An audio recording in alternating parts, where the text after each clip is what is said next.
itu kan, pusat itu skema kan. Ya, jadi saat ada di dalam skema itu terdiri dari macam-macam skemata. Nah, skemata itu kan berisikan konsep-konsep sebelumnya. Nah, itu saya bahas di yang terkait dengan apa persamaan eksponen. Ketika kita mendapatkan soal persamaan eksponen itu kemungkinan skemata-skemata yang muncul apa itu konsep-konsepnya. Kalau aku kan bikin dua soal itu terkait dengan pemecahan masalah pemecahan masalah bukan itu ya. Kayaknya bukan. Dua soal aja Bu, 4 indikator.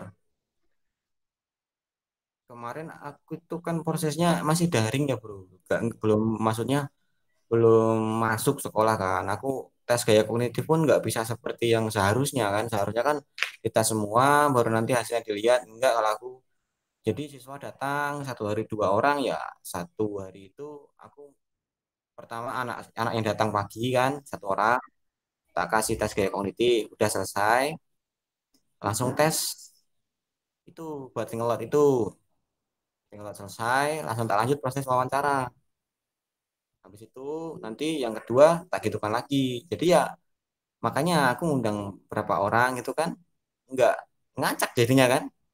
Ini namanya harusnya kan jadi purposive, purposive samplingku justru malah bukan karena gaya kognitifnya dulu, tapi karena keadaan mungkin terkait dengan apa jarak sekolah dan rumah subjek itu kan. Yang kedua izin dari orang tua juga. Kemarin kan masa pandemi kan harus ada izin itu kan. Belum tentu anaknya juga mau datang ke sekolah karena nggak ada guru. Hmm? Dapat itu 7 tapi tak ambil 5 bro karena kebanyakan yang FI yang DI-nya dapat dikit. Terus tak ambil 3 aja 3 FI 2 DI jadi ya, tak pakai 5 aja dah. Kalau kebanyakan FI-nya kan nggak gimana ya nanti mau ambil yang dua ya, ya itu nanti lah tuliskan di kekurangan sih tetepan karena apa ya nggak bisa seperti yang normal lah kalau normal kan enak semuanya dites gaya kognitif nanti saya ambil aja dari proposi sampelnya berdasarkan gaya kognitif kan. Nah, kalau ini kan beda jadi penentuannya ada disusun dulu ada keterbatasannya yang terkait dengan itu rumahnya yang dekat itu cuma berapa anak terus itu juga ada yang tidak datang ketika dipanggil karena nggak sekolah secara resmi kan ya itu dapatnya segitu.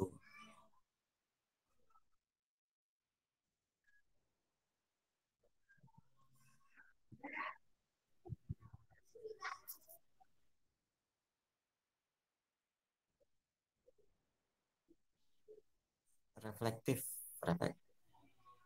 Yang menarik itu kemarin itu punyanya Fikri sebetulnya refraksi itu loh bro. Refraksi itu kan bagian eh belum sama kita generasi corona. Akrom Akrom ya ya dia mungkin penelitiannya udah duluan bro terus apa ya mungkin semangat kita kurang kali ya sama semangatnya Akrom mungkin. Keras sih emang.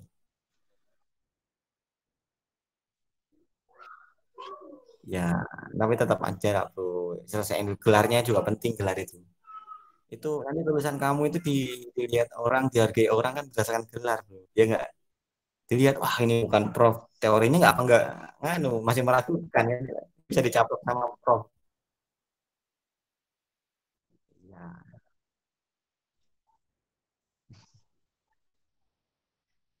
kalaupun nggak dipantau iya gimana.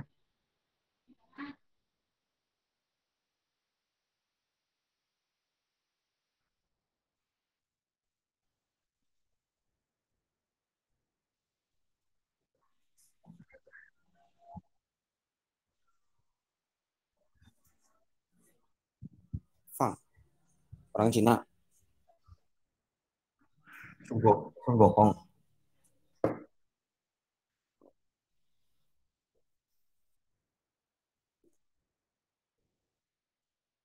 ya ya.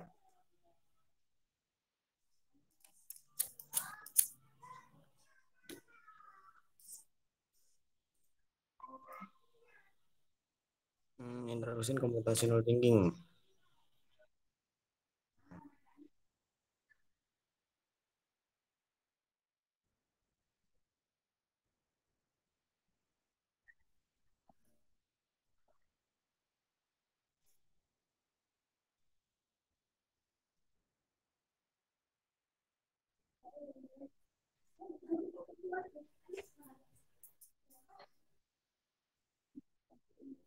Siapa gimana?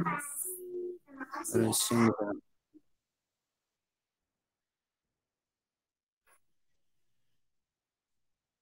Hmm, Gini bro, itu kalau penulisan yang pendahuluan itu terkait karakter orang sih, ada beberapa yang memang harus berbelit-belit, panjang, ada orang yang simpel langsung ke tujuan, ibarat kata itu.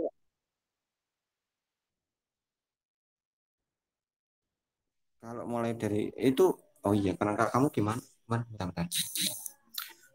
Itu kalau dimulai STEM kan berarti kan dimulai dari umum umum banget ya.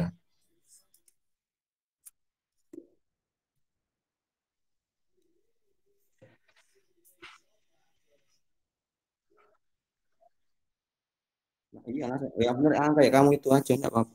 Yang pertama abad 21 itu kan dijelaskan bahwasanya abad 21 itu gimana sih tuntutannya. Terus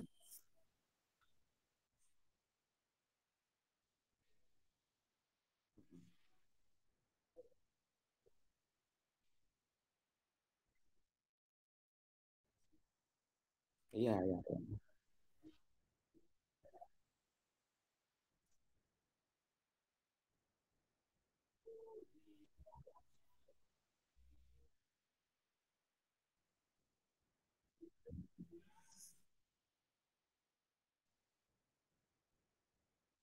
Iya.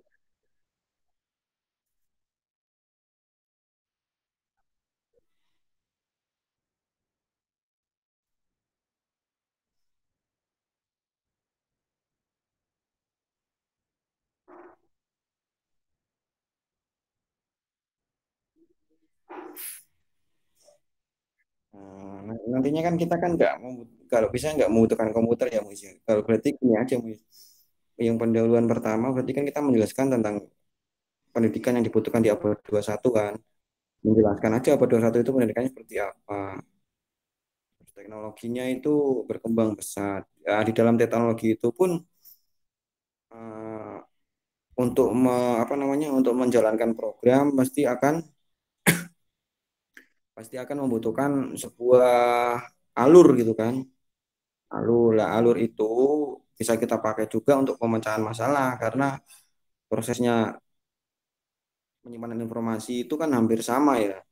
Dari pertama kalau kita itu dari panca indera apa namanya kita tangkap diolah ke memori. Kalau di komputer kan apa yang ada itu dituliskan di komputer terus disimpan di situ di memori kan. Nah, sama seperti itu. Terus itu sambungan seperti itu aja. Terus nanti terkait itu kan ada kendala juga. Kenapa kok kita meneliti tentang itu kan? Ya karena kebanyakan anak itu menganggap matematika itu apa namanya masih sulit atau mungkin kalau kaitan dengan computational thinking itu kebanyakan guru belum mengajarkan matematika itu sebagai sebuah alat gitu kan, hanya sekedar untuk menghafal rumus. Mungkin itu nanti nanti jadi kaitan dengan apa? Jadi nyambung sama computational thinking itu.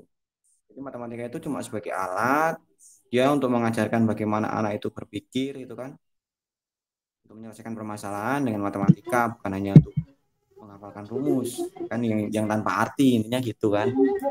Iya.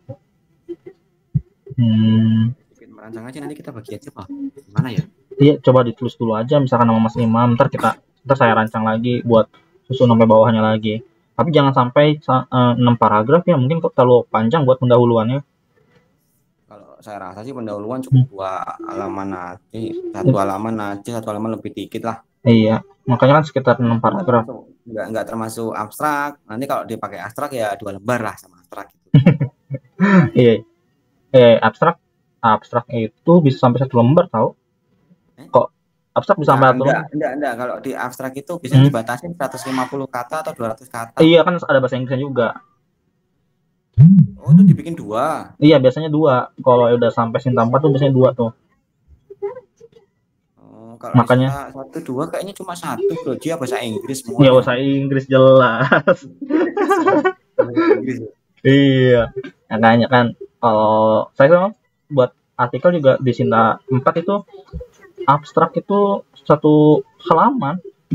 Iya, kalau dua ada translate Inggris sama Indonesia biasanya ya itu kalau kalau dibikin dua seperti itu ya satu halaman Hmm. dulu memang. Iya, makanya kan jadi satu halaman setengah lah. Gitu hitungannya. Jangan abstrak, abstrak mah beda sendiri lah. Mm-mm. Hmm. Nah, Abstraknya belakangan aja lah. nah di tadi itu ya masih kelihatan nggak sih? Masih masih masih. Nah, di permainan game ini udah belum udah dikasih tahu belum sih artikel ini belum ya?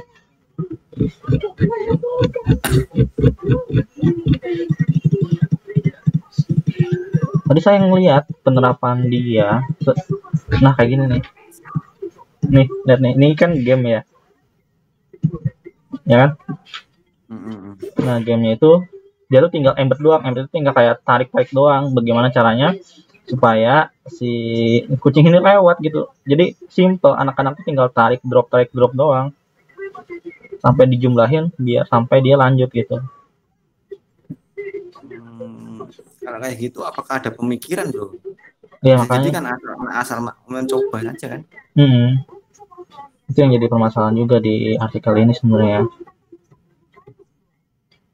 Ini masih gambaran kayak gini doang.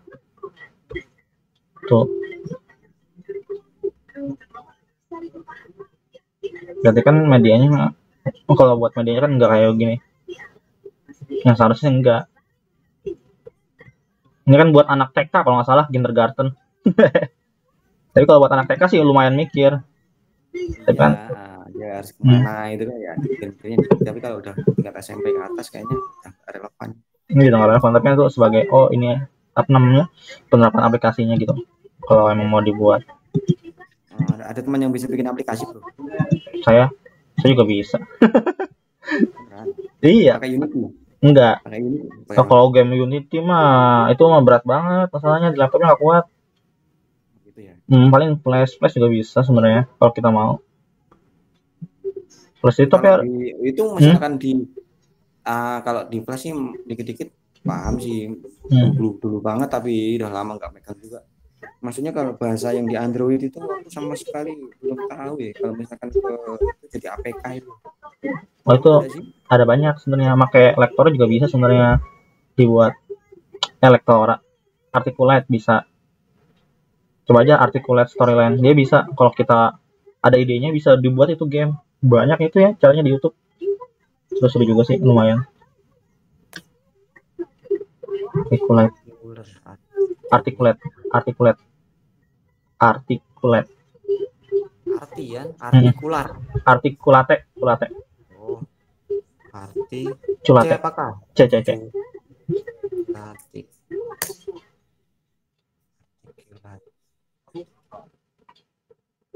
Aplikasinya apa ini? Aplikasi atau aplikasi? Dia aplikasi. Bisa di HP, bisa digunakan di HP. Bisa di 360 ini. Kalau saya gunain Articulate yang 3.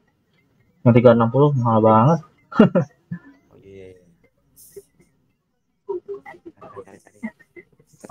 Itu nggak pegang komputer juga. Iya, itu bagus itu sebenarnya. Kalau kita bisa itu bisa buat aplikasi dari HP juga langsung dipindahin. Itu sih. Udah lama nggak main kayak ginian. Awal-awal Android itu baru ngoprek sistem, habis itu udah bosan sendiri kan. Iya, emang kadang kalau udah bisa tuh, nah udah gitu. Soalnya nggak ada proyekan buat berlanjut lagi. Kecuali ada project suruh bikin apa itu baru mungkin bisa lanjut ya. Saya tuh biasanya awalnya bikin kayak gitu tuh masih Imam waktu semester 8 buatin orang. Aku dulu kuliah juga itu bikin web dulu awal-awal tahun 2008 2009. Web, tapi sekarang ya Pak semua udah upgrade-nya tinggi banget. Hanya udah taruhan. Dulu kan Java udah keren. Iya, Java. jQuery udah paling keren banget dulu. Saya terakhir itu Saya tanya itu sama Kamaka atau nggak Borderland CC Plus pakai Borderland. pakai Borderland. Terus Dulu buat animasi di web kan kayak Facebook pertama kali muncul pakai jQuery, ketika di apa kursor ditaruh aja kan langsung jret muncul menu bawah itu kan. Sekarang nggak gitu lagi bro, udah iya, tinggi banget sekarang, gila perkembangannya emang pesat banget. ya kalau juga kaget banget. Ikutin nggak ketinggalan jauh. Saya main Facebook itu terakhir pas SMA, pas kuliah udah di open, buka lagi buat bikin fanspage belajar matematika, lumayan sulit juga. Bukan bikin fanspage nya, bikin FP. Kalau sekarang bikin web kan dulu lebih suka bikin per halaman itu kan, bikin animasi sendiri. Kalau sekarang mending pakai CMS aja lah, pakai Joomla atau WordPress ampung. Iya, apalagi ada Dreamweaver. Dreamweaver gampang banget. Dulu kan aku suka main Dreamweaver kan, tak per layar itu aja kan. Kalau ada updatean, tak edit lagi, tak kasih jQuery dulu. Sekarang bahasanya udah banyak banget aplikasi yang nambahin keren ya. Iya, banyak. Sekarang udah bagus-bagus. Temen aja dari matematika dia ke pajak bikin ini mas. Kenapa ya lupa namanya?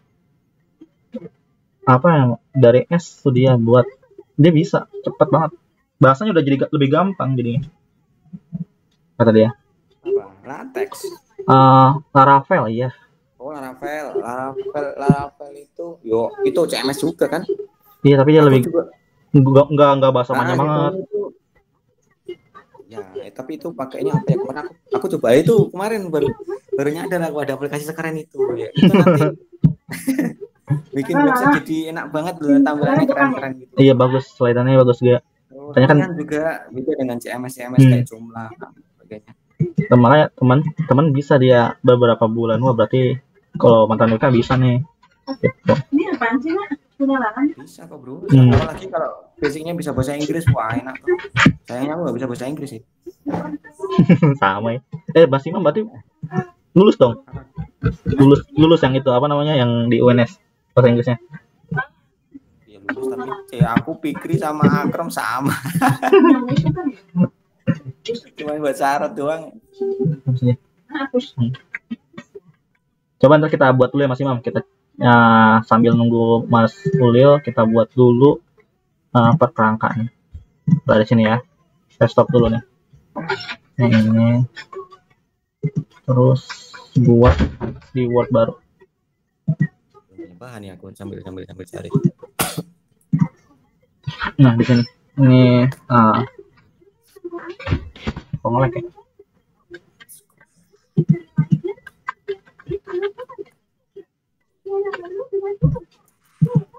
Ini pendahuluan. Oke. Ini paragraf pertama ya. Ini kan tentang pendidikan 421. Nah, yang kedua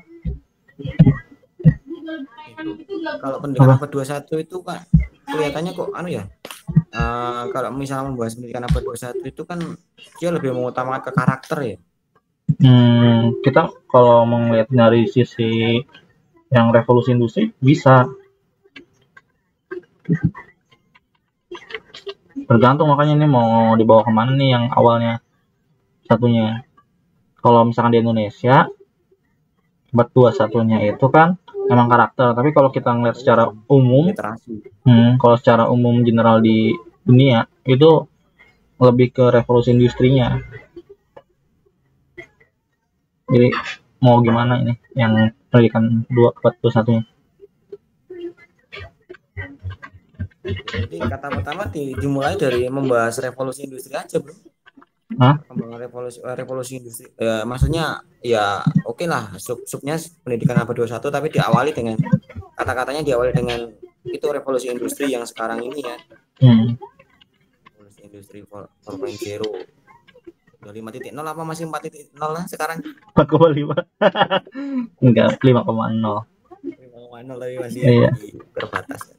Ini society. Nah, terus kan peran pemikiran teknologi.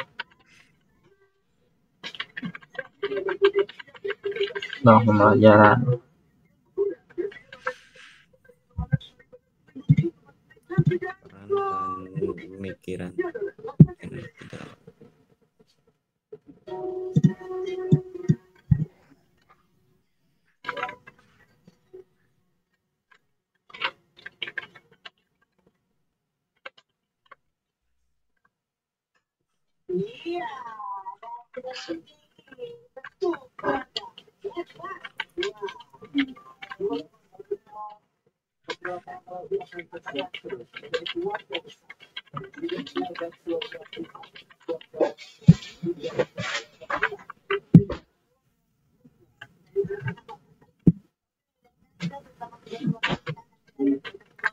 Yang keempat itu udah manfaat CT aja dalam pembelajaran matematika. Ini ya.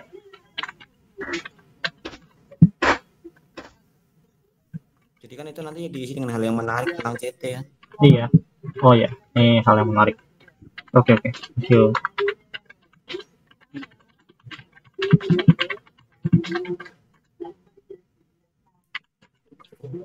Industri society.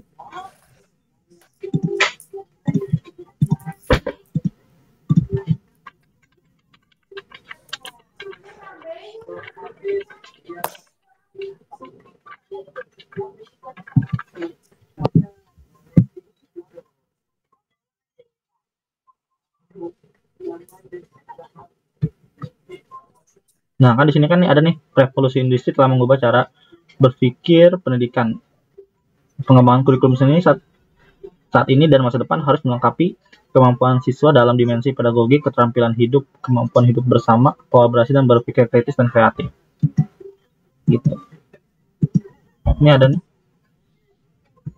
artikelnya.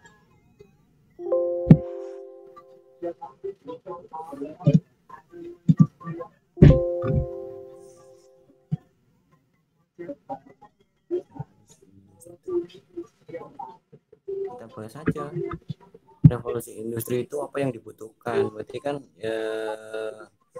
revolusi industri society itu berarti masih sama enggak sih dengan 4.0? Apa?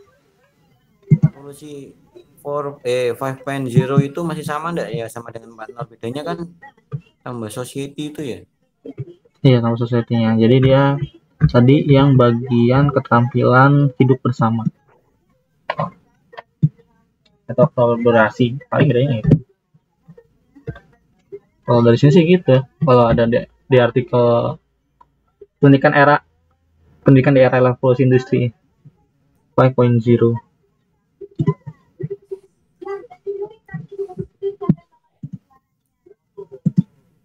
Coba kita lebih cari lagi.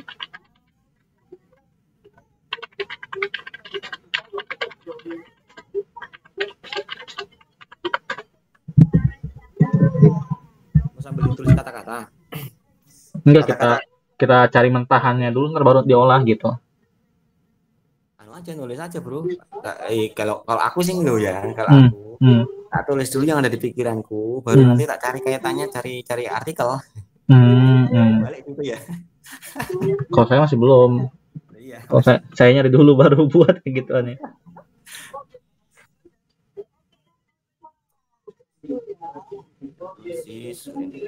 Terus tantangannya aja apa itu? Yang di paragraf 1 itu tantangannya dikasih juga di situ, dibahas juga enggak? Oh, boleh. Jadi habis revolusi industri itu tantangan. Tantangan pendidikan ya? Tantangan pendidikan atau tantangan tuntutan hidup bisa jadi. Tantangan pendidikan aja Pak. Lebih bagus. Oke, tantangan pendidikan.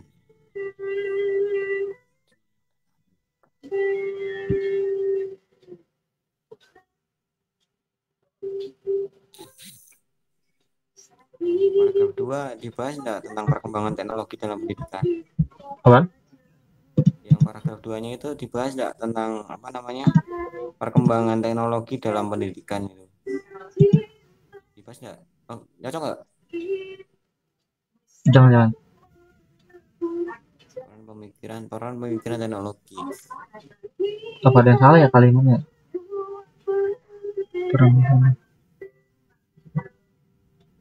Saya lagi nyari ini tantangannya.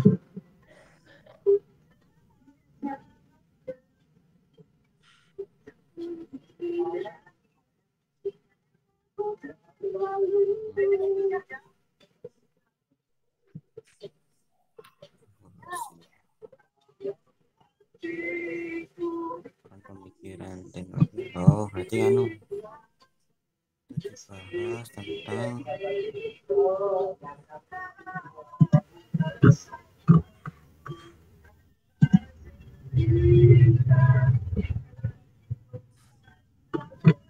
apa, dibahas tentang pengaruh pengaruh kualitas pendidikan dengan perkembangan teknologi ya. Kualitas pendidikan dan teknologi. Atau pendidikan sebagai apa namanya, hmm,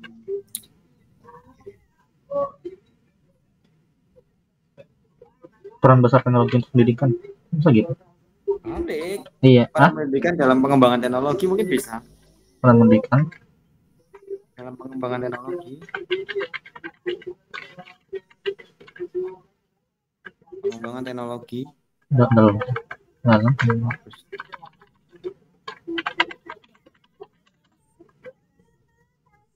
Nah nih, ini juga dalam pikiran saya nih, metodenya itu kita ke sistem literatur review, tapi udah lumayan banyak ya. Jadi sebisa mungkin jangan mengarah ke situ, tapi lebih ke instructional design.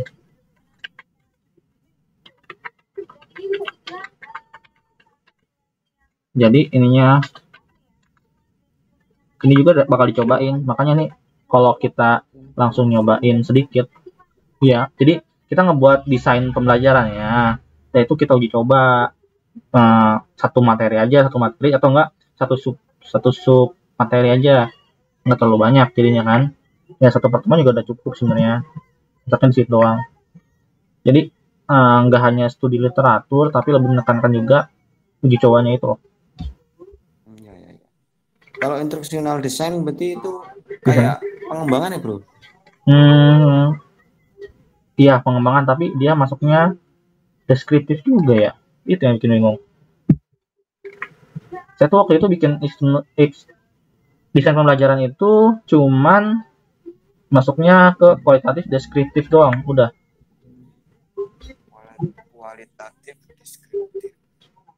Karena saya uji coba cuma sebentar doang udah gitu. Abis ngasih soal, saya ngelihat hasil jawabannya, saya kasih lagi gitu. Nah tapi kalau yang diterbitin itu adalah studi literaturnya. Kalau studi literatur berarti ya pakai asalar itu berarti ya. Iya tapi kan nggak ada uji cobanya dong kalau SNL itu. Iya makanya pernah saya bilang kan kalau studi literatur kita belum punya gelar itu nampaknya kok sulit dipercaya orang yang baca itu. Iya Benar kan? kalau studi literatur oke juga pernah dengar.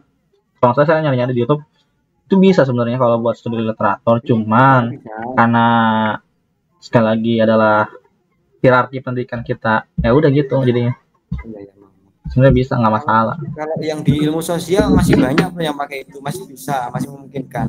Tapi kalau di ilmu sosial itu mungkin ilmu eksak seperti ini itu pengetahuan tentang teori kita mungkin dipertanyakan gitu ketika kita belum punya jabatan atau gelar gitu kan. Makanya itu jadi Mungkin orang yang baca mungkin seperti itu. ya makanya mendingan kita uji coba dulu aja biar oh ini loh dicoba kita berhasil gitu misalkan, atau ada yang kurang bisa tambahin. Itu sih niatnya awalnya. Instructional design berarti terus itu gimana nanti ambil datanya bro? Pertama kan bentar-bentar pembahasannya nanti gimana ini? Jadi kan kalau udah jadi hal-hal yang menarik mengenai CT, baru setelah hal-hal yang menarik kita jabarin nih ngambil uji cobanya gitu. Enggak, dikasih gambaran aja bawahnya hasil hasil penelitian kira-kira gimana coba? Kan belum Kita ada. kita ya Kalau kita bayangin dulu pembahasan dulu. Hasil dan pembahasan itu habis metode kan hasil dan pembahasan biasanya kan. iya. Kira-kira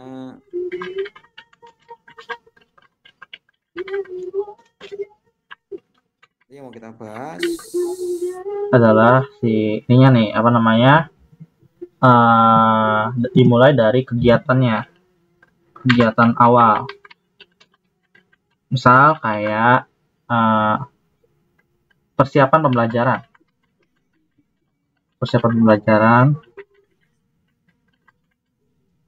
sama sama apa lagi ya? Kita tahunya kegiatan inti ini sesuai dengan frameworknya. Oke, itu framework. Terus nanti bawahnya Bawah salah. Ini kegiatan awal itu disebut apa ya? Kita lebih ngasih tahu dulu nih. Oh, ini kegiatan awalnya itu seperti kita buat tujuan pembelajarannya. Iya, astagfirullahaladzim. Tujuan pembelajarannya. Terus setelah ini apa lagi ya?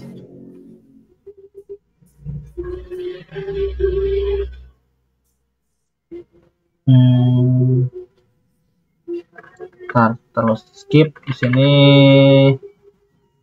Ini soalnya dulu yang saya ingat-ingat dulu ya. Soal ya, ini kasih aja 3 apa 4 ya? Kedua gitu ya. 3 aja, 3. Kalau 2 terlalu sedikit kayaknya. Contoh. Soal. Itu soal nanti dibahas enggak? Itu yang dibahas hasil dari soal itu. Iya. Tapi kita liatin soalnya gitu. Jadi nggak hanya sekedar hasil jawaban, tapi soalnya juga ada. Gitu niatnya. Saya tuh mau nge-share lupa mulu. Saya lagi nyari-nyari juga soalnya dari kampus. Apa yang terkait soalnya? Enggak, penulisannya, cara penulisannya. Cara penulisan ya, ada. Template-nya ya? Iya, template-nya, patokannya. Saya ngikutin itu soalnya. Itu udah rapi banget itu. Mantap. Sebelum ketemu lagi.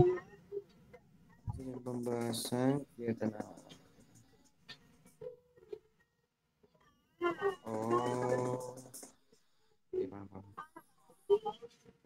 Saya di mana ya? Oh, gini bro. Itu sub aja yang kegiatan inti dan sampai bawah itu sub aja ya. Berhasil dari pembelajaran itu kasih angka 1 di situ. Kegiatan awal pembelajaran 1 nih. Gimana ya? Bentar tadi aku lupa. Hasil dari pembahasan itu berarti nanti inti pokok sub yang dibahas yang pertama itu adalah kegiatan pembelajaran menggunakan CT. Mana nih? Di UAS 1 nih. Hasil dan pembahasan kegiatan pembelajaran menggunakan CTM. Apa? Kegiatan pembelajaran menggunakan CTM. Nah itu bahasanya yang di bawah itu kegiatan awalnya bagaimana, kegiatan intinya bagaimana, kegiatan itu mana, itu nanti jadi paragraf aja, itu nanti deskripsi hasilnya ya kan.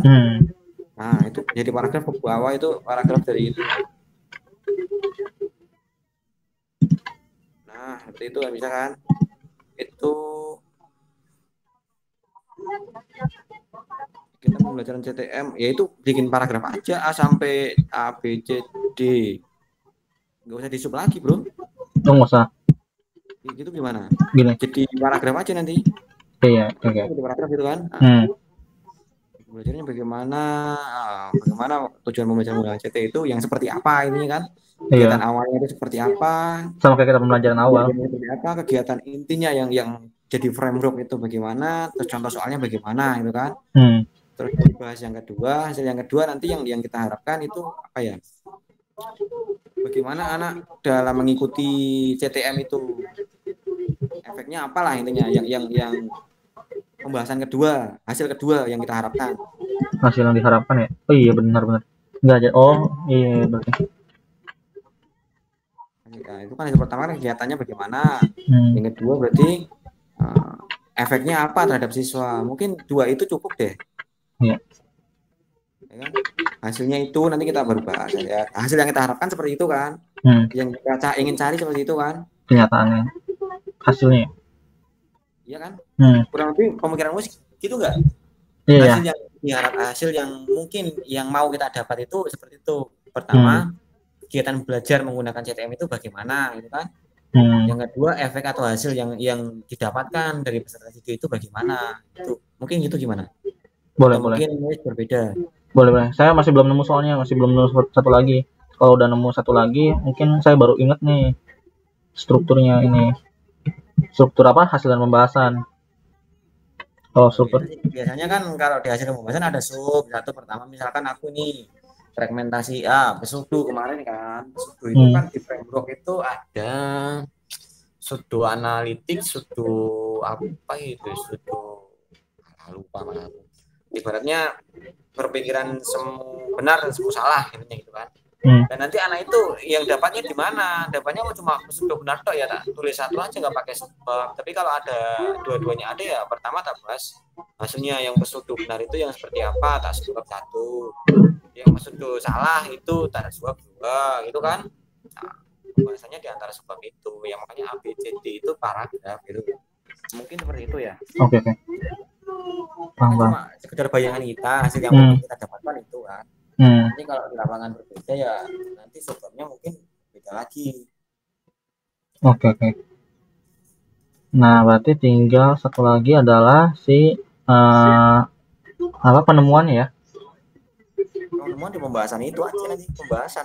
Oh, jadi nggak usah dipisah berarti ya, langsung digabung aja. Nah, pembahasan nanti hasil pembahasan itu kan didapatkan penemuan tuh. Nah, penemuan. Soalnya beda-beda sih. Kan, saya ngeliat ada yang emang enggak, kalau Mas Imam gimana? Kalau saya sih ngeliatnya gini nih, ada yang sebagian bilang hasil dulu baru penemuan gitu. Ya mungkin penemuan itu ada di pembahasan dulu, dari hasil yang kita dapatkan. Hasil itu kan berarti yang kita lakukan itu menghasilkan apa gitu kan? Ini tergantung template-nya juga sih. Anak itu salah semua atau benar semua lah. Setelah dibahas, kita kan menemukan hasil, menemukan apa? Penemuan kan? Oh, ternyata kesalahan ini itu kaitannya dengan ini, itu dengan teorinya yang sudah dibahas di atas di hasil itu. Di hasil kan dibahas juga, tapi kan dengan apa namanya? Cuma membandingkan semacam triangulasi doang kan kalau hasil kan. Dapatkan seperti ini. Jadi intinya gambarannya yang di lapangan itu seperti ini di hasil gitu kan. Terus nanti dibahas di pembahasan. Nanti setelah dibahas di pembahasan kan ketemu ada hasilnya itu. Mungkin penekanan lebih lanjutnya ada di kesimpulan. Pemikiran aku sih gitu ini. Oke. Nah, kan pas kita coba lapangan, jangan sebisa mungkin jangan terlalu banyak aja tuh, lebih ke 5 orang gitu. Ya kalau masih sekolah daring gini masih bisa banyak alasan kita bro, tenang aja pakai 5 orang juga. Iya bisa yang penting dalam itu itu sih yang penting. Masih Uli lama ya di keluar sih katanya sih lagi di luar. Sibuk amat ya. Aku ingat tuh kemarin itu jam 8 kalian pada bilang, makanya aku nyantai, untung aku buka HP. Iya. Enggak, dikira kan jam 7:30 di sini tuh di sana tuh udah jam 8 gitu. Saya pikir tuh awalnya gitu. Sama lah, kita masih satu Jawa bro, waktunya masih sama. Cuma 10 menit paling dari sama Jakarta, 15 menit lah masih. Oh makanya saya ya udahlah langsung gitu buru-buru. Oh ternyata bedanya 10 menit ya. Oke, berarti bisa ini lagi nih. Nah nih, ada juga yang tantangan dari pendidikan 5.0 ini adalah gurunya tuh kemana gitu. Terus kalau dalam dalam pembahasan juga harus ada nih gurunya itu ngapain gitu. Iya, itu di situ ngapain gurunya. Berarti kalau tuntutannya itu kan guru tetap ada, cuma guru itu sebagai apa ya? Fasilitator. Nah, peran fasilitator itu bagaimana ketika kondisi anaknya itu tidak memungkinkan untuk hanya difasilitasi saja itu. Banyak kan ya kalau di kota mungkin berbeda ya. Bisa lah guru jadi fasilitator. Tapi kalau di kondisi di desa ya itu banyak orang yang berpendapat wah itu gurunya nggak yang belum bisa menerapkan, padahal secara anak saja itu belajar aja karena paksaan kan, bukan karena kesadaran. Nah, yang seperti itu yang gimana itu? Gitu ya. Oke, itu sebagai masukan berarti harus bikin lagi sama saya. Lumayan ya, lumayan banyak juga ini tantangannya di sini. Apalagi kan dia ini yang CTM ini. Ya, kalau bisa itu CTM itu bisa mengakomodasi anak-anak yang memang awalnya tidak benar-benar tidak suka untuk belajar atau karena paksaan hanya sekedar anak itu masuk, besok lagi nggak masuk, besok masuk, besok lagi nggak masuk. Jadi menarik kalau bisa menjangkau sampai situ sih ya hebat. Semacam sekarang sih tak pikir penelitian ya bisa digunakan di anak-anaknya tanpa sekolah itu dia ada les dan sebagainya sadar kan. Ini Nah, kalau di desa mendingan nyupir untuk duit katanya gitu. itu bisa jadi penemuan Betul itu. tuh. Iya, jadi penemuan itu. Penemuan yang sangat epic. Iya. Ini Aduh. jarang nih yang bahas tentang terkait dengan itu. Banyak kan baik-baik lu ya. Hmm. Alasannya ketika itu anak-anak misalkan tidak bisa mengerjakan, yang jadi alasan kan gurunya itu masih menganggap menggunakan pembelajaran yang konvensional. Nah, karena konvensional itu kan yang bisa dilakukan. Ketika tidak konvensional ya, ketika ada penelitian mungkin bisa dikondisikan. Tapi kalau enggak, bubar pakai itu gitu loh. Ya tapi sih emang ada dampak dampak dari internet juga, misalnya kayak meme gitu. Saya ngeliat meme aja kalau misalkan matematika itu wah banget gitu. Wah, susah susah susah gitu. Ada yang kalau ikutan.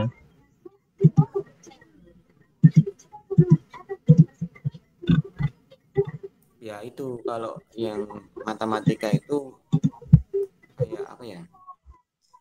Ada yang anak udah ketagihan nggak bisa, ketagihan terus suka, ya kan? Ada yang benar-benar karena kesulitan itu jadi tidak suka. Yang bikin tidak suka itu pasti kesulitannya itu. Kenapa sulit? Karena ada sesuatu yang salah di pendidikan sebelumnya menurut aku. Tapi nggak Hmm. bisa juga menyalahkan gitu Bonus. aja kan. Hmm. Pasti nggak mau kan yang disalahkan. Misalkan kita ngajar SMA, wah ini guru SMP-nya nggak bener. Kayaknya nggak mau kan. Ya, nggak mau lah. Jadi gini loh. Otomatis. Sama sesama pendidik masa nyalain. Iya, makanya kalau bisa kan dengan CTM itu kita bisa mengumpulkan kembali puing-puing yang dia dapatkan, yang sudah berantakan itu bisa dikumpulin di situ dengan CTM dia ada motivasinya tambah, ada apa namanya kemauan untuk tahu matematika lebih lanjut tambah itu kan Hmm. bagus. Misalnya ada judul menarik, tapi cuma bahasanya Korea gitu ya, nggak enak nih. Terus tadi, Oh ya, aku pernah nemu itu. Nggak cuma iya, bahasanya, tulisannya juga Korea, susah ditranslate. ya itu masalahnya. Bagus ini. Nah, kamu bisa translate? Nggak tahu dah. Coba, ntar kita coba. Kalau translate-nya masih bisa dirubah-rubah sih masih lumayan lah. Ini Enggak, udah, kalau kalau di webnya langsung sih enak kan pakai Google itu kan ada translate langsung lah. Kalau udah PDF hmm, susah translate gimana, Bro? iya. Bisa di copy paste ke Google Translate aja udah support ya. Google aja pusing baca tulisannya bunder-bunder semua. Coba kita tes sistemnya ya. Itu penasaran. Bagus ya padahal judulnya ya, tapi kenapa nggak dipakai bahasa Inggris aja? Ya seenggaknya pakai bahasa Korea tapi pakai huruf abjad Yunani kan apa kayak abjad biasa kan enak gitu kan. Iya, kayak yang Korea tulisannya juga tulisan Korea. Kemarin ada dua itu artikel yang bikin penasaran. Judulnya sih bahasa Inggris biasa tulisan ketika di dibuka awalnya. PDF-nya bulat-bulat semua. Ada ini bahasa, coba kita testing. Mana ya Korea?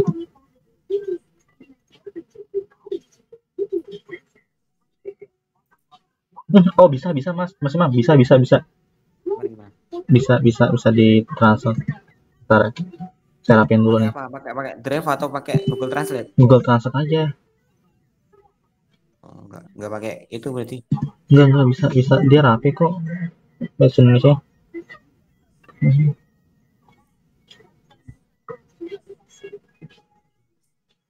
Oh maksudnya kalau di dalam si Korea ini dia industri keempat ya, di revolusi industri keempat benar.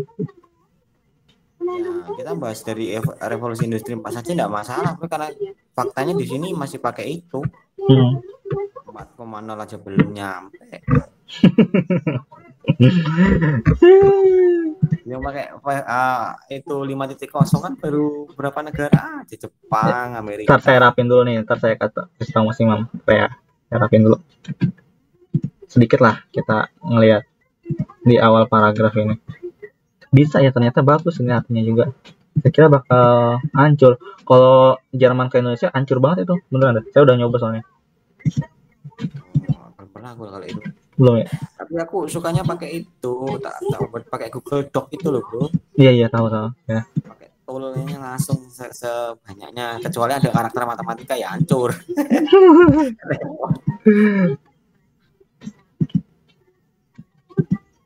Di UNS yang keluar setiap tahun berapa masih mam? Yang apa namanya?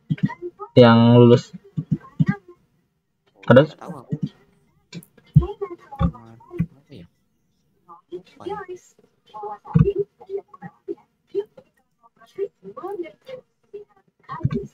Dikit ya kayaknya. Oke, nih saya share lagi ya nih.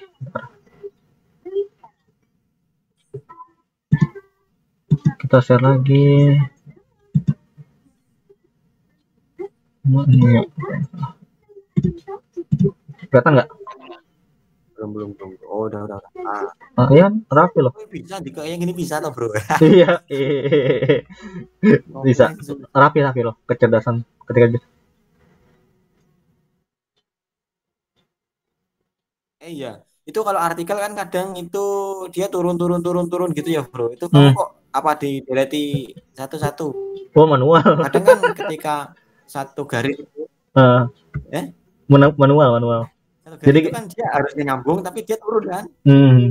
manual ini. Nah, itu. Manual makanya. Ke bawah ke bawah yang jadi artinya Kan makanya berantakan kan saya itu aku malasnya pakai translate seperti itu. kayak saya sih nggak masalah asal artinya bagus mah nggak apa-apa salah. Kalau artinya udah nggak bagus kayak Jerman wah susah banget cara saya. Begitu saya soal Jerman itu buat meta kompetensi. Jerman itu udah meta kompetensi, bukan kompetensi lagi ya. Saya tuh ngelihat pendidikan Jerman Tapi itu kalau waktu di hmm? di Scopus kan udah bahasa Inggris semua, bro. Kamu dapat jurnal di Jerman dari mana? Ada di Google. Jadi gini, kalau meta kompetensi itu kebanyakan dari Jerman. Jerman itu kan udah nerapin tuh kayak sekolah profesional itu Jerman itu lebih pentingin profesionalnya, sekolah SMA SMK-nya. Makanya kenapa meta kompetensi itu saya ngeliat dari Jerman acuannya, baru dibawa ke Indonesia gitu. Meta kompetensi. Ntar dia lebih ke condong bisnis, ke sekolah bisnis, tapi kan belum di pendidikannya. Kalau nggak salah meta kompetensi pakai Z kalau bahasa belakangnya. Berarti kamu ngetiknya bahasa Jerman? Iya. Ada yang pakai bahasa Jerman, ada yang pakai bahasa Inggris. Makanya kalau di sini nih, ini udah lumayan bagus ini artinya nih.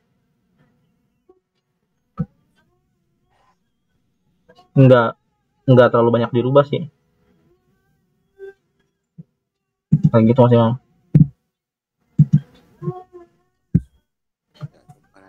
Yang kemarin itu dapat bahasa Korea harus ada aja.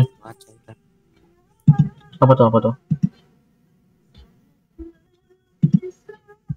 Saya stop dulu ya. Saya juga mau nerjemahin lagi, coba ngetes lagi apa ada yang menarik lagi nggak paragrafnya.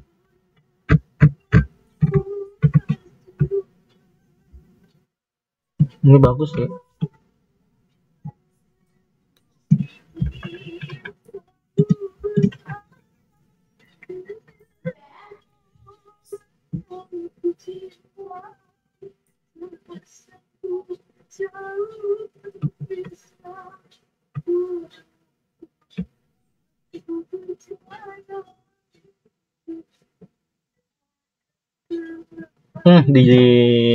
Di Korea udah mulai dari 2018. Yang CTM. Iya. Penguatan CT dia di sekolah. Memang udah dia. Ada di paragraf keduanya ternyata. Yang bahas CTM atau baru CT aja? Aturannya ada. Jadi gini, 6 mata pelajaran matematika ini, matematika inti untuk mengembangkan kemampuan pemrosesan informasi untuk diproses dan ditetapkan sebagai salah satu kompetensi, dan sejak 2018 sekolah dasar dan menengah pendidikan perangkat lunak untuk penguatan CT adalah wajib di sekolah. Dia udah sampai situ loh. Berarti CT mereka itu ya CT yang benar-benar menerapkan itu ya, bagaimana mengatasi masalah dengan menggunakan komputer ya. Dia ngikutin kayak si Wang. Oh iya, Wang awalnya kan jalan kayak gitu, Wang.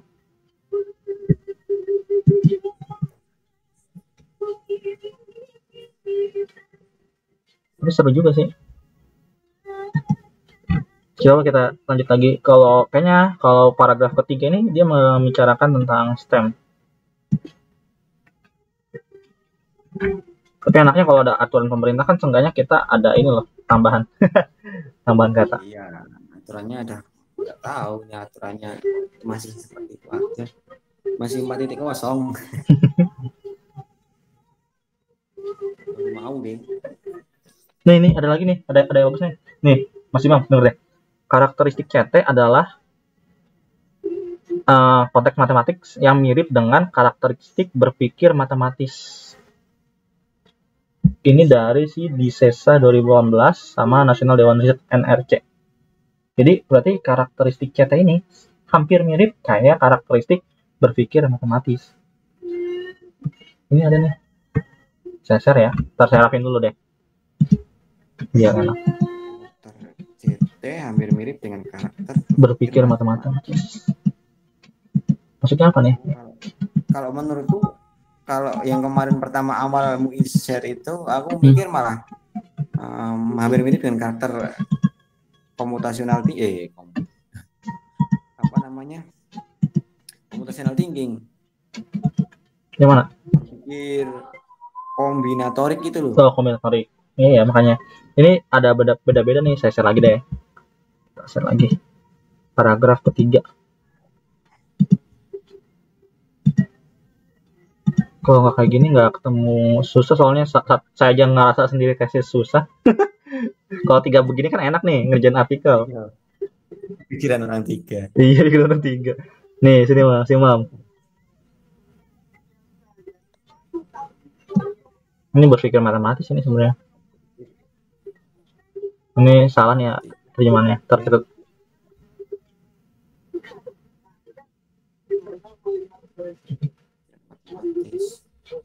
Didefinisikan dalam konteks yang mirip dengan, definisinya itu mirip dengan karakteristik pemikiran berpikir matematis. Ini berpikir matematis ini. Mathematical thinking kan ini, mathematical thinking, MT singkatannya. Kalau lihat dari sini nih, mathematical thinking. Kalau nggak sambil baca itu susah. Banyak definisi soalnya bro. Sering baca mungkin langsung tahu gitu. Oh. Di situ apa sih?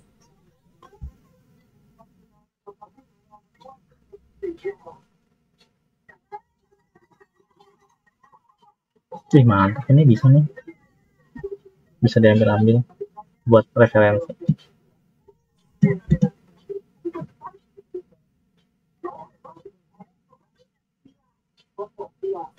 Ini juga nih. Ya kan, ini juga penting nih.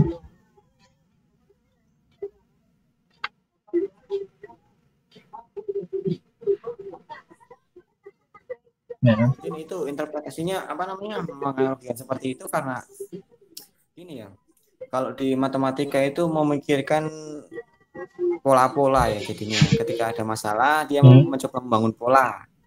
Kalau iya. CT itu dari masalah dibangun menjadi semacam apa itu yang namanya algoritma. Ya bener ya, kalau pemikiran seperti itu mungkin ya mirip-mirip karakteristiknya kan.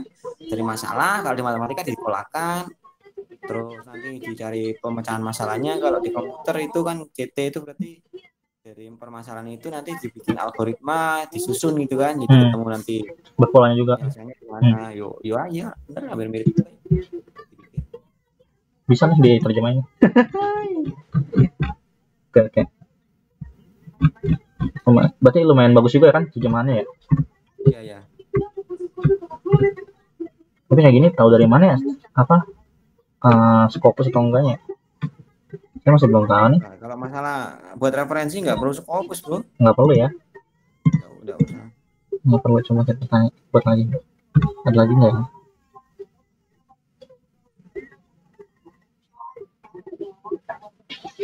Ini integrasi CT dalam mata pelajaran sains.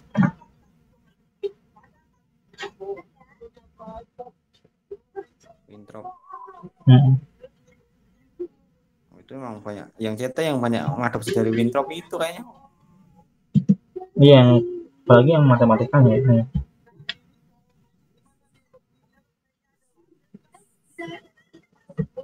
Oh, jadi sket ini memiliki hubungan saling melengkapi.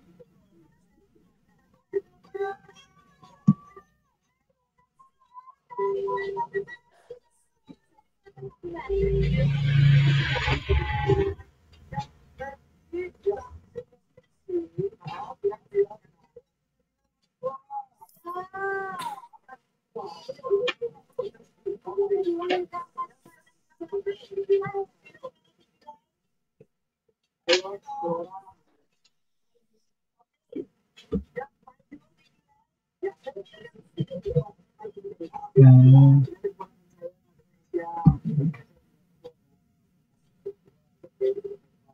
Singkatnya, integrasi CT ke dalam mata pelajaran matematika adalah kompetensi kejuruan peningkatan pemahaman matematika. Ini bisa sih kalau dirapiin kata-katanya. Gimana bro? Apa? Yang bawah itu loh, yang singkatnya integrasi CT ke dalam mata pelajaran Ntar matematika kita rapiin dulu. adalah kompetensi kejuruan. Itu yang paling malas aku. Kalau di Google Translate seperti itu harus delete, delete, delete, delete biar jadi satu. Oh iya, Emang.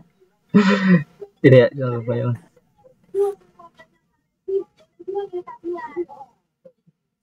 Ini ya, nih singkat.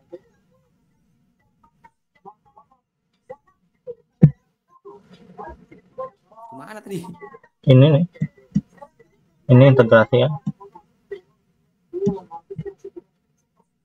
Singkatnya, integrasi CT ke dalam mata pelajaran matematika dapat berkontribusi pada peningkatan kompetensi kejuruan, peningkatan berarti CT itu untuk melatih anak itu biar terbiasa menggunakan komputer gitu ya. Iya, kalau kalau dari si Wendrock ya kan. Apa enggak kalau Makanya ini interpretasinya ganda sih ya. Kalau menurut saya ini udah oh, pernah baca yang itu apa? kaitannya CT yang ke Hmm, komputer. Berarti bagaimana sih sebetulnya? apanya? Misalkan itu ada permasalahan, misalkan Hmm, nih ada permasalahan. Terus gimana kita itu bisa mengaplikasikan ke komputer ketika itu software yang dibutuhkan itu tidak ada. Apakah harus ada software misalkan gini. Contohnya ya apa ya? Misalkan saya mau menghitung bentar apa ya contohnya?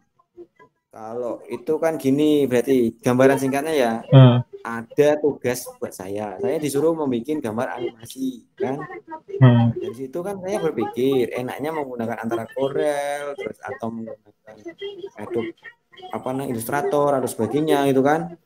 Apakah seperti itu atau ada bahasa sendiri yang ketika diketikkan di komputer atau ibaratnya macam kayak apa kayak Borland Delphi atau apalah itu yang dulu kan ketika hmm. diketikkan dia jadi aplikasi apakah seperti itu ataukah ada pemikiran ketika dikasih tugas itu kita tahu menggunakan aplikasi apa atau kita menciptakan aplikasi itu intinya gimana bro?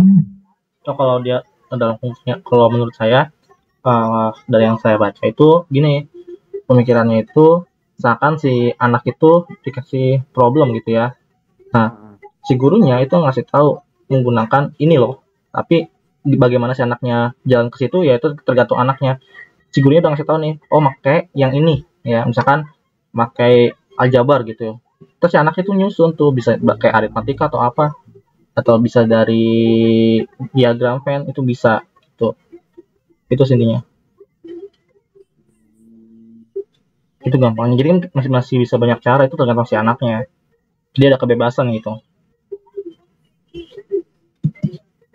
itu sih. untuk kejuruan Tapi jangan lihat ini ya nih, yang ini jangan dulu fokus, yang fokusnya ke intinya pemikiran itu dulu kan.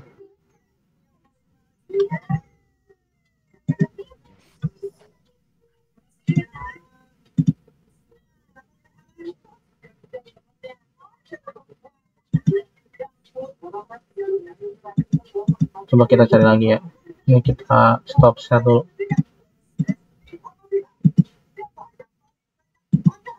kita cari lagi biar pasif ya.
Emang buatnya ya.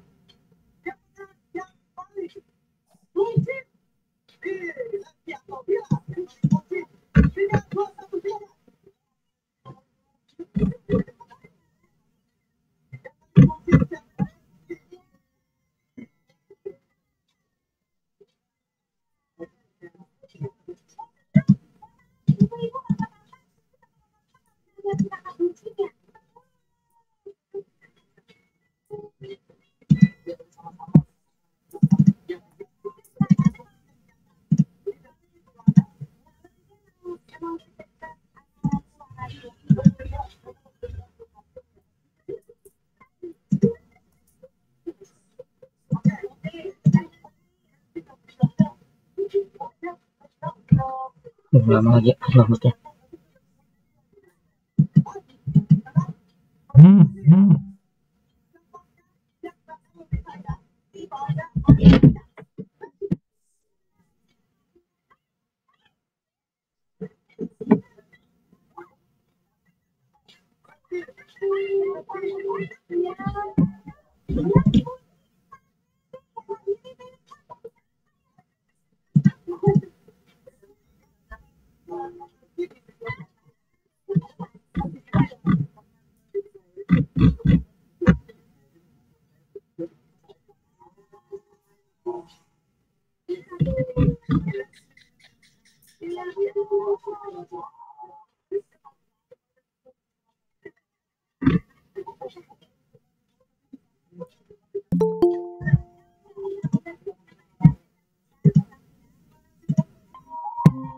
Wih, baru datang ya. Aduh, kayak gym aja itu. Halo halo, Slil. Sorry. Iya. Ini kita lagi nyarinya. Ada Apa? ada suara tadi. Oh, ada suara. Ini gitu tuh Orang mata ini apa, bro? gitu. Masih jualan? Masih jualan? Hah? Ora. Lu kok rampungan? Kenapa? CE, Hah? lurku ana sing tinggal. Oh, enggak, maksudnya Lurku kamu ana sing masih tinggal, lagi akeh sing mati kene. Oh iya, Kudus katanya COVID ya, bro?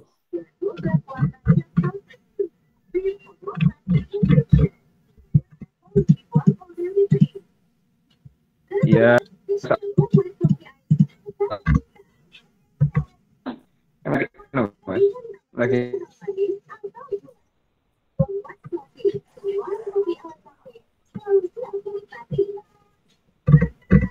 Ini saya ada contoh soalnya nih. Mau lihat nggak? Nah, iya, silakan.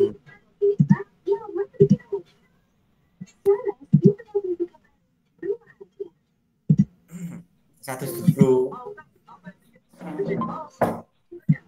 Nih soalnya. Kok nggak sih? Sapi. Sapi Solo. Martabak. Ini soalnya kayak gitu nih. Ini contoh soalnya ya.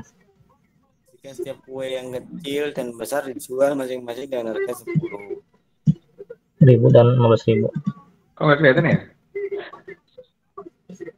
Kelihatan nggak, Mas? Kelihatan kok. Oh iya. Baru Oke. kelihatan. Sorry. Biasanya jawab. Ya. Manakah yang harus dimutuhkan? Nah, kalau ini kan nggak perlu komputer, bro. Enggak, Kan? ini nggak perlu. Nah, ini Banyak kan ngelihat. Ini yang berpikir CT yang seperti ini nih loh teorinya yang kita mau kita pakai yang seperti ini kan. Jadi ya soal-soal seperti ini memang butuhkan. Jadi nanti pembelajarannya ya kita susun tanpa komputer kan. Oke. Fokusnya di sini kita. Kalau yang meng-share itu yang tadi itu kan dia kaitannya dengan memecahkan masalah dengan bantuan komputer kan. Kalau itu kan bantuan komputer tapi gaya berpikirnya atau proses berpikirnya sih yang sama kan. Oke. Itu punya siapa bro? Ini punya si Gunawan. Ini Sinta 3 sih. Gak apa-apa. Hah? Gak apa-apa. Iya, ini Sinta 3 nih dari jurnal cendekia. Scaffolding untuk memperbaiki proses berpikir komputasiun. Ini berpikir komputasi kan computational thinking ini.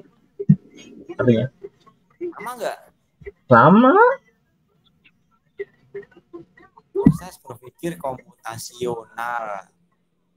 Enggak, ini kita kan ngambil catanya doang kan. Ini catanya nih. Computational thinking keywordnya. Oh yaudah.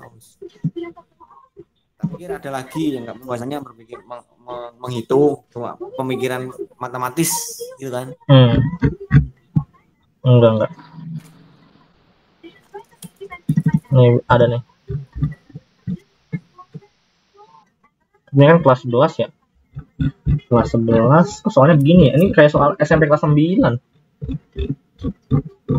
Itu terkait apa sih? Apa? Jadi definisi. Kalau kita lihat ya. Ini itu materi apa gitu? Oh, makanya ini sebelum ada nih. Soal bisa kayak gitu apa? Ada kunci. Iya, makanya kan soal ini kan dia bilang SMA ya, program linear. Ya kan? Program linear kan? Iya. Program linear kelas 11 malah itu. Iya, makanya kan ini kayak soal SMP kelas 9.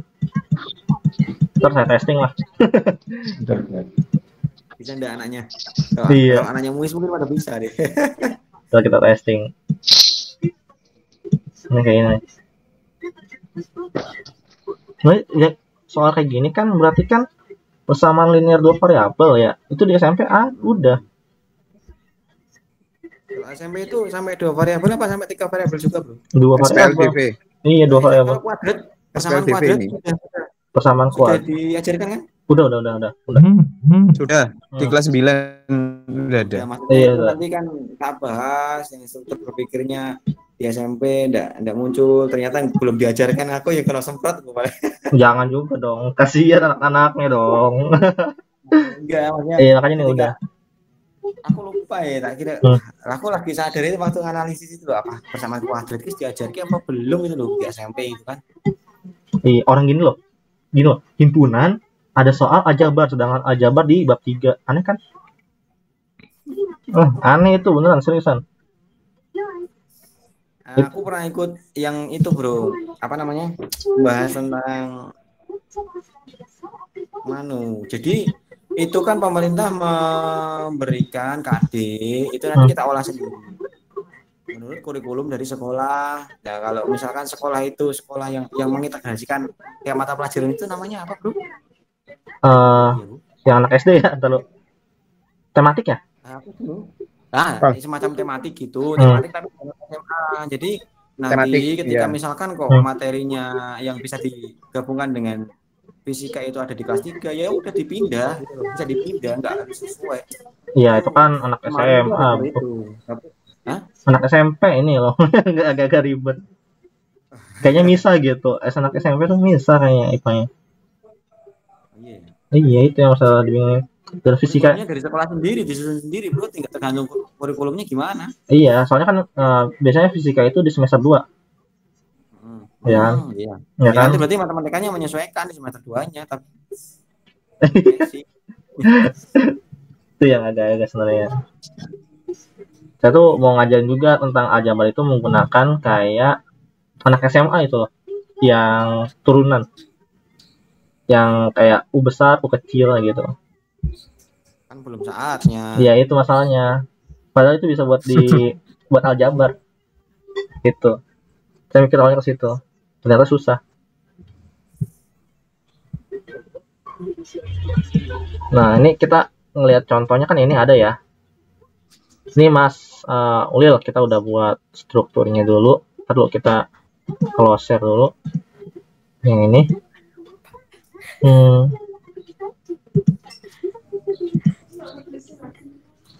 Ini kita keywordnya. Nih. Ya, oke. Ini kita udah buat sama Mas Imam tadi. Nyoba-nyoba iseng-iseng lah istilahnya. Kayak pendahulu. Iya. Ini udah belum? Ya muncul belum, Bro? Oke, udah. Udah. Nah. Udah. Iya, jadi ada pendahuluan, metodenya udah, hasil dan pembahasannya udah. Mungkin nanti saya cari lagi ya. Ini saya masih nyari sebenarnya yang buat patokan kita buat nulis itu doang. Masih belum ketemu filenya. Saya udah nyari di Google Drive saya nggak ada. Masih belum ketemu gitu. Lagi itu kan di jurnalnya biasanya ada template. Iya, enggak ininya loh. Contoh yang saya mau tuh seperti ini loh penulisan artikelnya gitu. Itu ada. Soalnya itu udah menurut saya tuh udah urutan banget itu kalau buat pembelajarannya. Itu sih. Soalnya itu kalau nggak salah Q2 kalau nggak salah yang itu ya yang apa namanya yang saya rujuk itu Q2. Lumayan bagus sih makanya. Dan nggak tahu juga ya di Indonesia itu kan maksimal 12 ya. Jurnal. Artikel. 10 12 nih. Iya 10 12 kan ya. Nah, 10. Itu kalau saya ngeliat yang di Scopus itu dia nyampe 18. Itu yang jadi masalah kadang-kadang. Iya, banyak.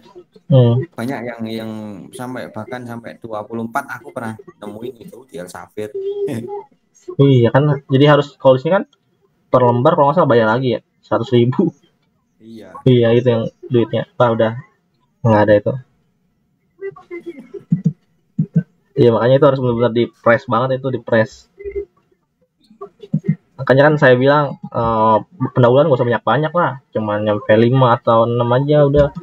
Jangan nyampe terlalu banyak sampai 2 lembar banget gitu udah cukup satu. Ya, maksimal 1,5 lembar cukup. Iya. Kan jangan terlalu banyak banget ini.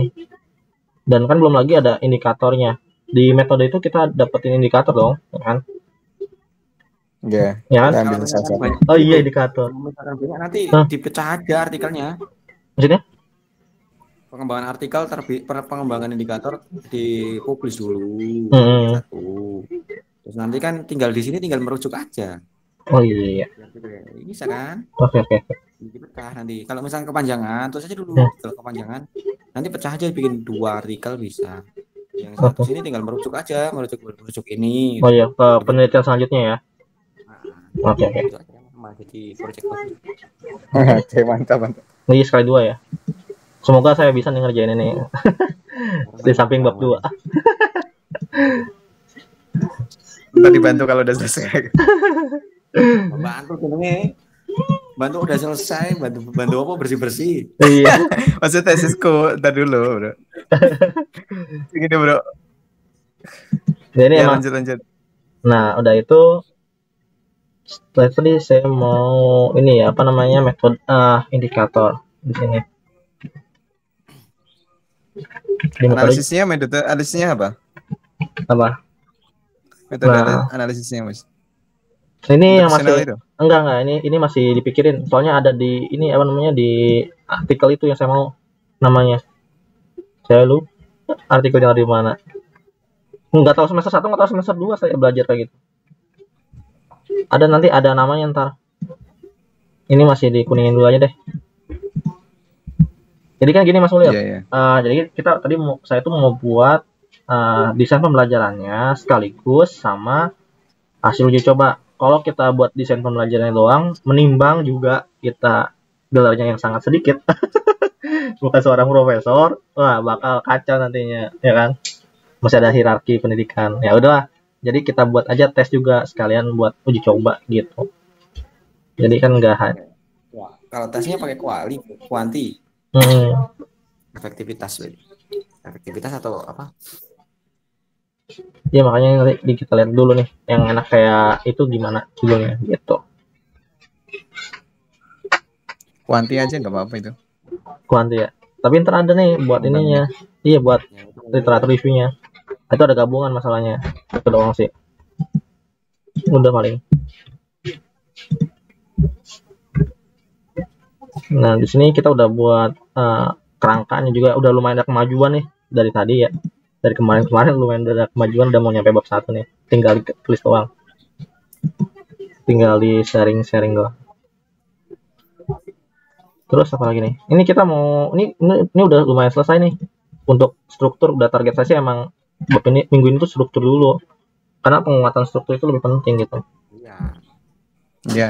Kalau itu ya memang bagusnya seperti itu, Bro. Nggak ngambek. Iya, ini kan udah ada nih strukturnya, jadi tinggal coba buat dan saya tinggal nyari-nyari. Nah, kayak tinggal yang susah tuh baca-bacanya doang tuh, buat nyambung-nyambungin per paragrafnya doang. Gitu. Iya, iya sih. Makanya kalau aku enaknya sih tulis dulu yang di pikiran, nanti sambung-sambungin baru cari artikel. Iya, bener-bener. Ntar saya coba deh. Sama. Sama. Sing gitu pas artikelnya pas kata-katanya pas edit sitik tempel. Oh iya iya, kalau pikiran ya saya. Aku gini gitu kalau mikir baca dulu mah kelamaan selesai. Oh jadi kalau nih saya juga ada kendala nih. Kalau di saya kajian relevan itu ya Mas Ulil ya. Kajian relevan itu kalau di saya itu dari jurnal nih, dari jurnal. Boleh juga dari tesis sama disertasi, nggak boleh dari skripsi, kan itu jelas banget ya. Nah, di situ disuruh bedain tuh kalau di saya itu ada persamaan sama perbedaan dengan penelitian kita. Itu dibahas di kajian penelitian relevan. Kajian apa? Penelitian relevan. Kajian penelitian relevannya. Iya. Persamaan sama kelebihannya, bukan hasil dari penelitiannya, bukan tak? Enggak, persamaan bukan hasilnya ya? Bukan. Jadi persamaan sama perbedaannya. Gitu. Karena kan kalau hasil ya udah tinggal kalian baca aja. Kalau dosen saya tuh gitu ngomongnya. Saya ngeliat chatnya, kalau hasil itu ngapain kalian tulis, mendingan persamaan dan perbedaannya aja lebih baik gitu. Kalau enggak apa sih penemuannya? Coba lihat. Gitu.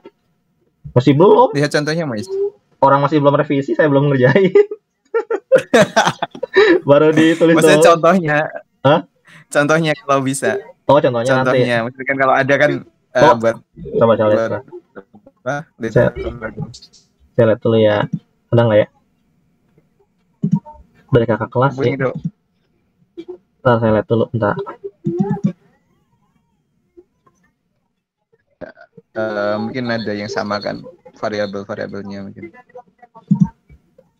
Kalau saya ngelihatnya Mas Ulil apa Mas Ulil? Kalau saya tuh ngelihatnya patokan kajian penelitian relevan itu dari pemahaman relasional. Jadi saya ngeliat tuh strukturnya doang. Strukturnya ya.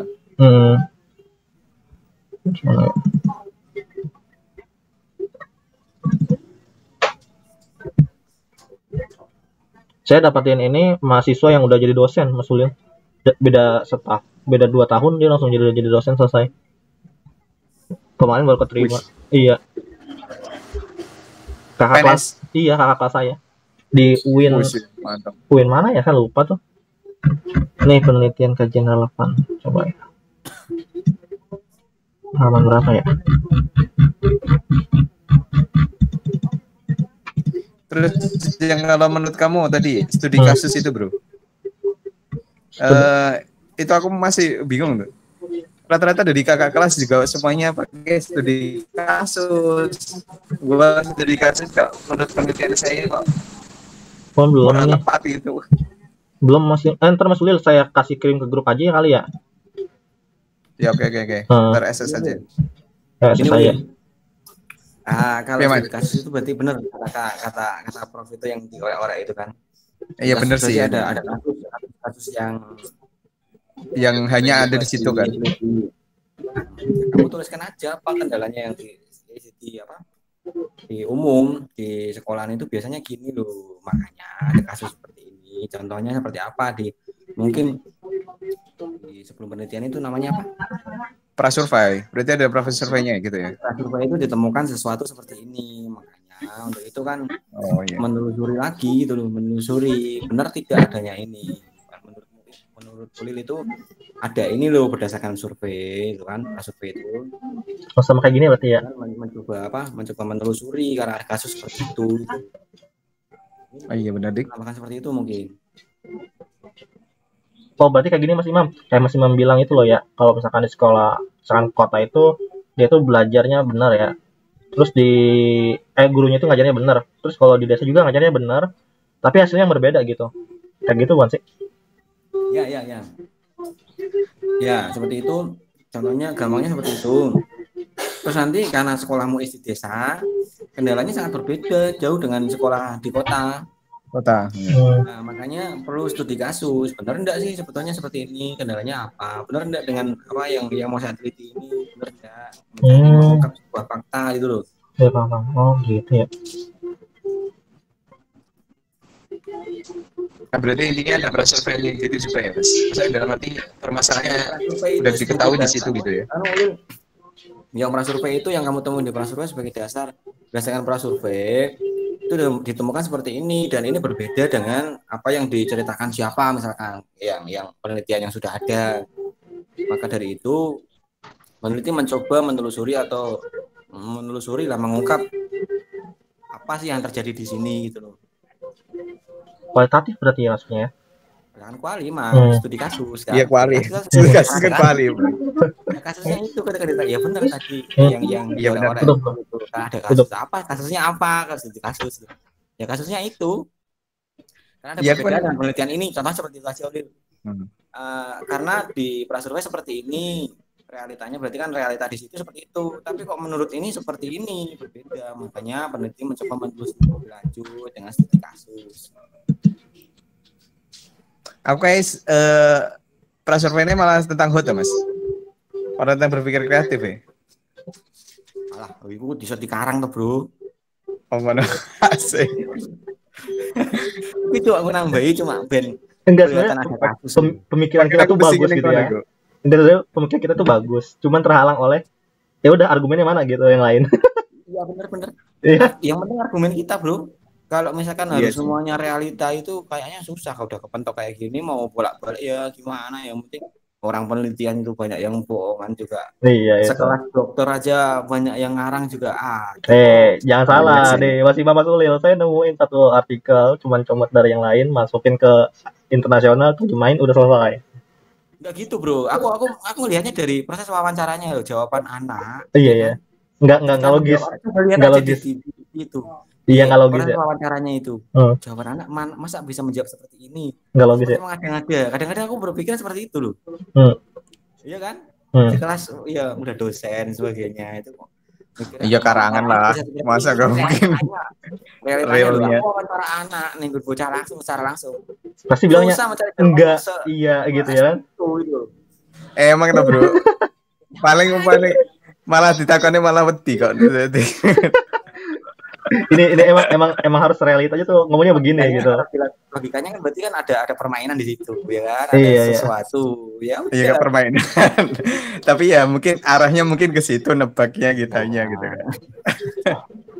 Iya sih Bang ya. Aneh banget gitu ya anak-anak tuh kok bisa gitu sekelas anak SMP loh. Iya kadang-kadang mikir gitu juga gak wis ya kalau wawancaranya wawancaranya bagus banget gitu. Nah gini saya nemuin nanya berpikir reflektif aja ya. Nak gimana caranya kamu bisa sampai dengan langkah-langkah ini loh gitu loh. Dia aja masih ngejelasin tuh agak-agak ragu gitu. Iya, bahasanya berbeda paling kan. Enggak atau iya. Oh iya Pak benar seperti itu paling gitu. Iya. Jadi enggak tahu Pak. Iya Pak. Ya pasti begitu. Interpretasi sendiri aja lah. Gitu. Malah kadang kita yang nerangin. Ini tuh harus kayak gini, ini harus kayak gini. Iya. Oh iya Pak. Gak aku doang gitu loh. Iya. Namanya yang udah penelitian secara real. Iya sama Mas. Itu emang realita. Ketika melihat di artikel wawancaranya bagus, lancar gitu. Ya makanya saya nggak mau ngambil yang wawancara lagi udah. Udah nggak banget udah. Ini karena kepepet biar cepet guys. Kalau saya makanya kan masih panjang udahlah pengembangan aja lah sikat. Iya sip. Nah, Keren, lanjutkan Mas. Tapi pengembangan juga waktu analisis kebutuhan sih emang kayak gitu. Awal saya kan bikin artikel di Sinta 4. Nggak terlalu ini juga. Ada sih yang apa namanya? Yang nggak usah pakai wawancara, ada gimana interpretasi gurunya, interpretasi penelitinya. Yang pengembangan. Iya, dia cuma ngeliat soalnya doang. Enggak, yang kualitatif. Iya, analisis. Misalkan kayak saya kan analisis kemampuan berpikir efektif ya. Dilihat tuh. Dilihat paling apakah anak ini gimana sih cara langkah-langkahnya, ntar ditanyain konfirmasi emang seperti itu gitu. Udah nggak usah pakai wawancara. Ada kayak gitu. Jadi triangulasi sumber bisa, triangulasi waktu bisa. Nanti wawancara sebagai apa? Konfirmasi. Sebagai triangulasi, sebagai metode lagi tuh. Makanya saya ngikutin LBH itu. Beda-beda ya. Nih tapi udah udah pada siap nih ya sidang lagi ya. Sudah hasil ya. Doain aja. Ini doain dulu. Doain supaya lolos. Iya. Mas, kamu triangulasinya berapa Mas? 2 Mas? Waktu sama apa Mas? Mas Imam? Enggak pakai waktu aku. Sekali tok. Triangulasinya sumber sama metode wawancara sama tingelot. Iya, kalau wawancara itu kita harus bikin pedomannya dulu nggak sih? Iya. Bikin pedomannya? Iya. Buat kisi-kisi pedomannya juga. Nah, kalau misalkan semi terstruktur. Semi terstruktur. Kan itu patokannya kan, maksudnya semi terstruktur itu gini, Muis. Kalau misal kita udah punya patokan dulu berdasarkan indikator. Kita buat pertanyaan berdasarkan indikator. Makanya nanti ketika ditanya ini kok anak jawabannya gini, kita kejar terus di situ lah. Kan berarti kan kalau terstruktur itu pertanyaannya sesuai dengan pedomannya, mutlak sama teksnya. Mutlak sama, tapi kalau semi terstruktur itu nanti bisa bertambah, bisa berkurang. Oh, berarti kok yang pernah jawabnya seperti itu. Berarti yang penting buat masuk wawancara mendalam juga sana. Yang penting gas besarnya dulu ya. Nah, kalau misalkan sebagai pedoman toh mungkin itu bukan sebagai metode ya wawancaranya, sebagai konfirmasi jadinya. Metode wawancara lagi tapi sebagai konfirmasi. Oke. Jadi tahu nih ntar bab 4. Loh, kamu R&D gak usah wawancara tuh, Bro? Emang enggak, tapi kan kalau mau jadi dosen harus tahu juga, Bre. Oh ya, oke. Aku tuh yang belum banyak tahu itu justru malah kuanti. Aku belum pernah yang namanya penelitian kuanti itu. Saya juga belum. Dari terus aku itu lari. Aku juga belum pernah, coy. Ya, ini tim aku S1 kuali juga. Ini tim kuali nih. Ada kuanti rasanya pengen kabur aja, udah malas mikirnya pengen uji apa lah, repot ya. Iya, bingung. Ini maksudnya begini. Nah, kalau misalkan berbeda jauh, harus kembali ke lapangan lagi nyari apa sih penemuannya? Kok bisa hampir begitu bedanya? Gitu. Aduh, gitu udah ngeliat. Iya. Udah, wah. Terus dia jabarin dengan kuali juga, jadinya mix method nantinya kan? Iya, emang makanya itu harusnya. Kalau hasilnya itu enggak seperti yang diharapkan. Iya, makanya kan kenapa sih? Maksudnya kok bisa begitu lagi ya, disuruh penelitian lapangan mencari tahu apa sih penyebabnya bisa seperti ini loh. Kalau gagal. Iya, untuk menjelaskan kenapa ini gagal gitu. Makanya kebanyakan kan nggak mau gagal, harus berhasil. Bersih. Itu settingan itu, Pak. Sebetulnya semua kelemahannya ada semua. Yang paling sadis malah yang kuanti toh. Kuanti kan dia dasarnya angkanya semuanya manipulasi. Dicek kok nggak apa sih hipotesisnya ditolak ya berarti rubah angka lagi sama. Iya makanya. Itu hebat ya, itu pusing banget itu beneran. Saya udah masih penelitian yang bagus kuali emang bener. Kan kita harus tahu argumen kita kan. Iya. Tetap aja bisa disetting apa namanya wawancaranya, Bro. Iya, tapi kan harus tahu argumennya, Mas. Beda sama kuanti kan. Memang harus kuat di kuanti kan udah datanya gitu, temuannya gitu. Menurut saya penelitian yang bikin pinter itu kuali karena apa? Ya kita banyak belajar banyak baca. Kalau kuanti itu yang penting kita ngitung efektif apa enggak. Udah selesai rampung. Apalagi cucinya toh kan. Kalau di R&D bab 2-nya nih yang susah di R&D tuh. Bab validasinya itu. Enggak, kalau validasi gampang. Bab 2-nya ini loh yang fondasinya. Kalau di R&D fondasinya di bab 2-nya itu. Makanya bab 2 itu paling lama. Dari bab satu saya cepet banget. 3 kali revisi langsung cepet dibandingkan dengan analisis kebutuhannya 4 kali loh analisis kebutuhannya. Lebih susah. Makanya kan katanya waduh, ada dua mengganjal nih. Selesai bab 2 mah udah pasti mulus nih. Kalau di sana berapa kali bimbingan berapa kali Iya. seminggu? Kalau di sini syaratnya ya untuk seminar proposal kan ada 2 kali sidang kalau di sini. Seminar proposal sama sidang hasil. Nah, kalau buat seminar proposal itu dia 8 kali pertemuan cukup. 8 kali bimbingan. Iya. Sama kayak kalau yang terakhir ini itu yang penting jaraknya. Yang penting jarak antara seminar proposal sama seminar sidang hasil tuh jaraknya itu 2 bulan apa 2 bulan kalau nggak salah 2 bulan jaraknya. Jadi berjarak gitu. Nggak langsung kalaupun selesai sebulan nggak bisa. Makanya ada berjarak gitu. Iya, terus itu hitungannya kalau sini. Kalau kamu bimbingan seminggu 1 kali atau seminggu 2 kali gitu? Sebenarnya sih dosen saya fast respon bisa sampai seminggu 3 kali juga. Itu yang analisis kebutuhan seminggu 3 kali. Mantap. Berarti gercep ya dosennya juga ya? Gercep. Kalau enggak masih mau tahu. Aku sebulan lagi dibales sih. Itu udah aku Prof ini juga tanya dulu, Prof. Ini tesis saya gimana, Prof? Lagi dibales sih, asik. Kan tanya seminggu kemarin. Kan disuruh kalau misalkan 3 hari atau 1 minggu belum dibalas disuruh WA. Tak WA telung dino, belum lagi, besok lagi. Barang wis tak leti 2 minggu, lali malah. Apa sudah ngirim tesis? Oh gitu ya. Kalau saya emang di kendalanya ya ini doang sih paling karena dosennya juga. Kalau dosen yang satu lagi itu dia emang lagi pas kuliah jadinya enak gitu. Sekalian pas kuliah sekalian nanya saya mah gitu. Ada kuliah juga dalam seminar proposal. Jadi sidang juga iya, kuliah juga iya gitu. Berarti ya? Ada kuliah kamu, Wis? Hah? Ada. Masih ada kuliah? Ada itu yang Tatap buat muka. Enggak, daring. Kayak daring juga, ya? Gimana sih cara kita buat artikel yang baik tuh kayak gimana, ntar diajarin gitu. Berarti ada pedomannya, ada bukunya? Ada lah. Bagus. Ada makanya ini tuh Selasa ini mau presentasi artikel berhubung saya kan udah dapat tinggal revisi. Saya nungguin revisi, tinggal nungguin filenya doang. Filenya belum ada, padahal revisinya dikit doang katanya. Revisinya dikit. Makanya ntar sama saya. Kamu.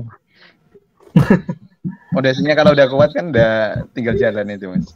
Iya, makanya. Saya juga nanya dosen kadang-kadang. Itu. Kalau di sana R&D harus kayak Prof gitu juga gak? Gimana? Maksudnya harus valid apa itu dulu ada 3 lupa aku. Oh, yang ininya ya. Keampuhan ke apa itu lupa. Ahli media, ahli materi. Apa ya? Keampuhan media. Kelayakan. Ya, kelayakan, keampuhan. Pokoknya kelayakan media ya. Kalau kelayakan media harus katanya. Kelayakan media. Nah, kalau di saya tuh sebenarnya bisa disatuin aja ahli bahasa sama ahli media. Ahli bahasa sama ahli media sama ahli bahasa itu bisa disatuin. Materi itu harus terpisah jadinya. Nah, jadi ada banyak bimbingan. Ahli media sama materi itu dua dosen. Ahli bahasa itu 2 dosen. Materi 2 dosen, ahli media itu 2 dosen. Jadi ada 4 tuh, lumayan banyak kan. Nah, belum lagi indikator buat kemampuan berpikir efektif itu ada 2. Jadi ada 6 jumlahnya. Benar kolaboratif itu. Makanya saya udah siapin kan. Berpikir efektif, Mas. Iya. Kamu yang SGFT itu gimana? Kemarin diprotes ya? Validatornya. SGMT apa, Mas? Yang apa? Oh, yang Prof itu. Yang uji ya. Enggak, yang tes GRT itu kan nggak divalidasi, itu diprotes ya sama Ya, Budiari ya. Prof sih sama Prof itu, Mas. Kalau Budiari enggak Oh, sampai isinya.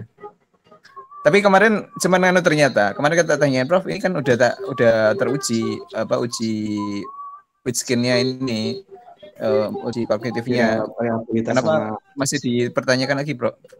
Lah itu kamu kan belum tampakkan alasannya di situ. Lah kamu kasih gimana di kan? situ alasannya gimana? Oh, berarti udah Oh iya, diuji Prof. validasikan gitu ya. Kan kita pakai udah yang jadi, Muis. Ya, caranya udah. Hmm, Kemarin tak bilangin suruh kasih alasan tok kan.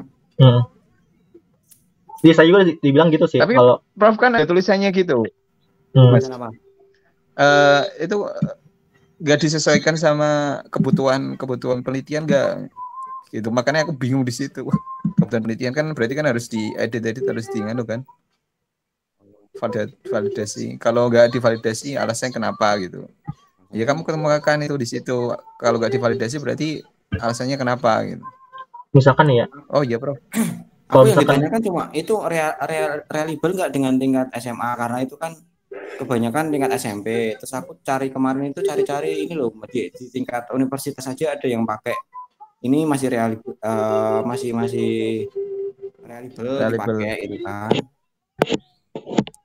Kamu buktinya di nganuin pakai apa, Mas? Bukti bahwa itu menguatkan itu gimana, Wei Saman? kalimatnya gitu. Yang uji itu. Kayak kamu itu toh Mas ya. Akhirnya ngono tok ya berarti. Kan udah pernah teruji gitu menurut. Sudah pernah teruji, karena ini dalam penelitian ini kan cuma membutuhkan apa? Hanya untuk membedakan gaya kognitifnya saja. Kayak Yang sih. diuji kan bukan gaya kognitifnya. Iya sih. Kalau gini saya mau nanya nih, misalkan ada dua indikatornya itu didapat dari dua penelitian yang dimana dia itu udah diuji validitasnya, apa itu bisa ngambil dari dua artikel gitu? Apa memang harus satu artikel? Boleh bisa sih. Bisa ya? Kalau dua pendapatnya berbeda ya nggak mungkin jadi satu, Mas. Enggak, dari indikatornya gitu loh. Sintesisnya, Mas. Kayak punya aku toh kemarin ini, berpikir kreatifnya ini kemarin. Gimana? Bisa Mas Ulil? Kemarin kan aku kan intinya dari instrumennya aku berpacu pada silver. Silver itu kan lebih ke kemampuan kan. Kalau aku pahamin dan menurut temanku Agus itu juga itu kemampuan. Nah, Kalau bedanya. sedangkan yang diminta Prof kan proses kan.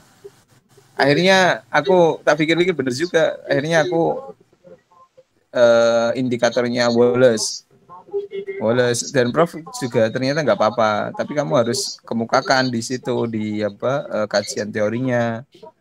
Kamu buat alurnya seperti apa gitu. Nah, apa bedanya kemampuan prosesnya? Oh, beda jauh, Mis. Ya gimana? Kalau menurut Prof itu dinamakan penelitian kualitatif itu harus proses. Nggak boleh kemampuan. Kalau kemampuan kan itu tinggal melihat dari hasil garapan siswa kan udah ketahuan kan kemampuannya kayak gimana kan. Nah, berarti ya kan bisa dilihat kan kemampuannya kan, seperti apa. Nah, kebanyakan artikel kan berarti menuliskan analisis kemampuan ya kan? Berarti itu apa? Itu salah berarti? Iya, itu menurut versinya Prof. Kalau metode lain juga nggak tahu. Tapi sih saya pikir-pikir benar juga. Emang seharusnya kalau kemampuan kan nggak usah ada mungkin wawancara dan lebih mendalam lagi tentang analisis seperti itu. Kalau kemampuan itu, kalau proses itu kan berarti harus tahu seperti apa. Kita dalami lagi lewat mungkin tinggal atau mungkin lewat wawancara itu. Oh gitu. Jadi akhirnya aku gabungin. Aku pusingnya kemarin kan di situ tanya-tanya kalian juga kan. Makanya akhirnya alhamdulillah revisi yang terakhir kemarin Prof itu nggak permasalahan yang itu. Alhamdulillah berarti lolos ini. Oh, jadi nggak direvisi langsung aja kasih gitu. Enggak, alhamdulillah itu menurut Prof udah bisa, tapi yang nggak nganuin itu di simpulannya. Aku simpulannya kebalik tak simpulin. Jadi menurut Prof kan dari rumusan masalahnya kan proses kan. Sedangkan aku yang dikemukakan pertama itu yang kemampuannya. Jadi kemampuan berpikir kreatifnya sampai Simpulan tahap berarti udah bab 5 ini dong. itu proses. Ya bab 5-nya. Sudah Itu selesai. terus akhirnya Prof Udah selesai kamu kuliah. udah udah tinggal revisi Mas, makanya pusing ini aku. Tapi banyak yang bab 2, 3 itu masih dipermasalahin, makanya aku tadi Kok gitu ya? Kalau di saya, tanya-tanya ke kalian itu. kalau di saya bab 1 udah selesai nih. Udah kelar. Nggak bakal dipermasalahin lagi nih bab 2, langsung aja katanya gitu. Iya. Kalau kita kan rombongan sekalian. Kalau nggak mepet nggak enak ya. Dari situ karena Kalau nggak apa, nggak mepet gitu kan nggak pada ngerjain. oh gitu. Ya nggak sih? Ya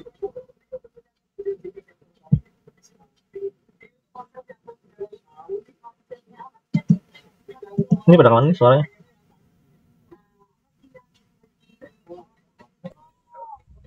Yo.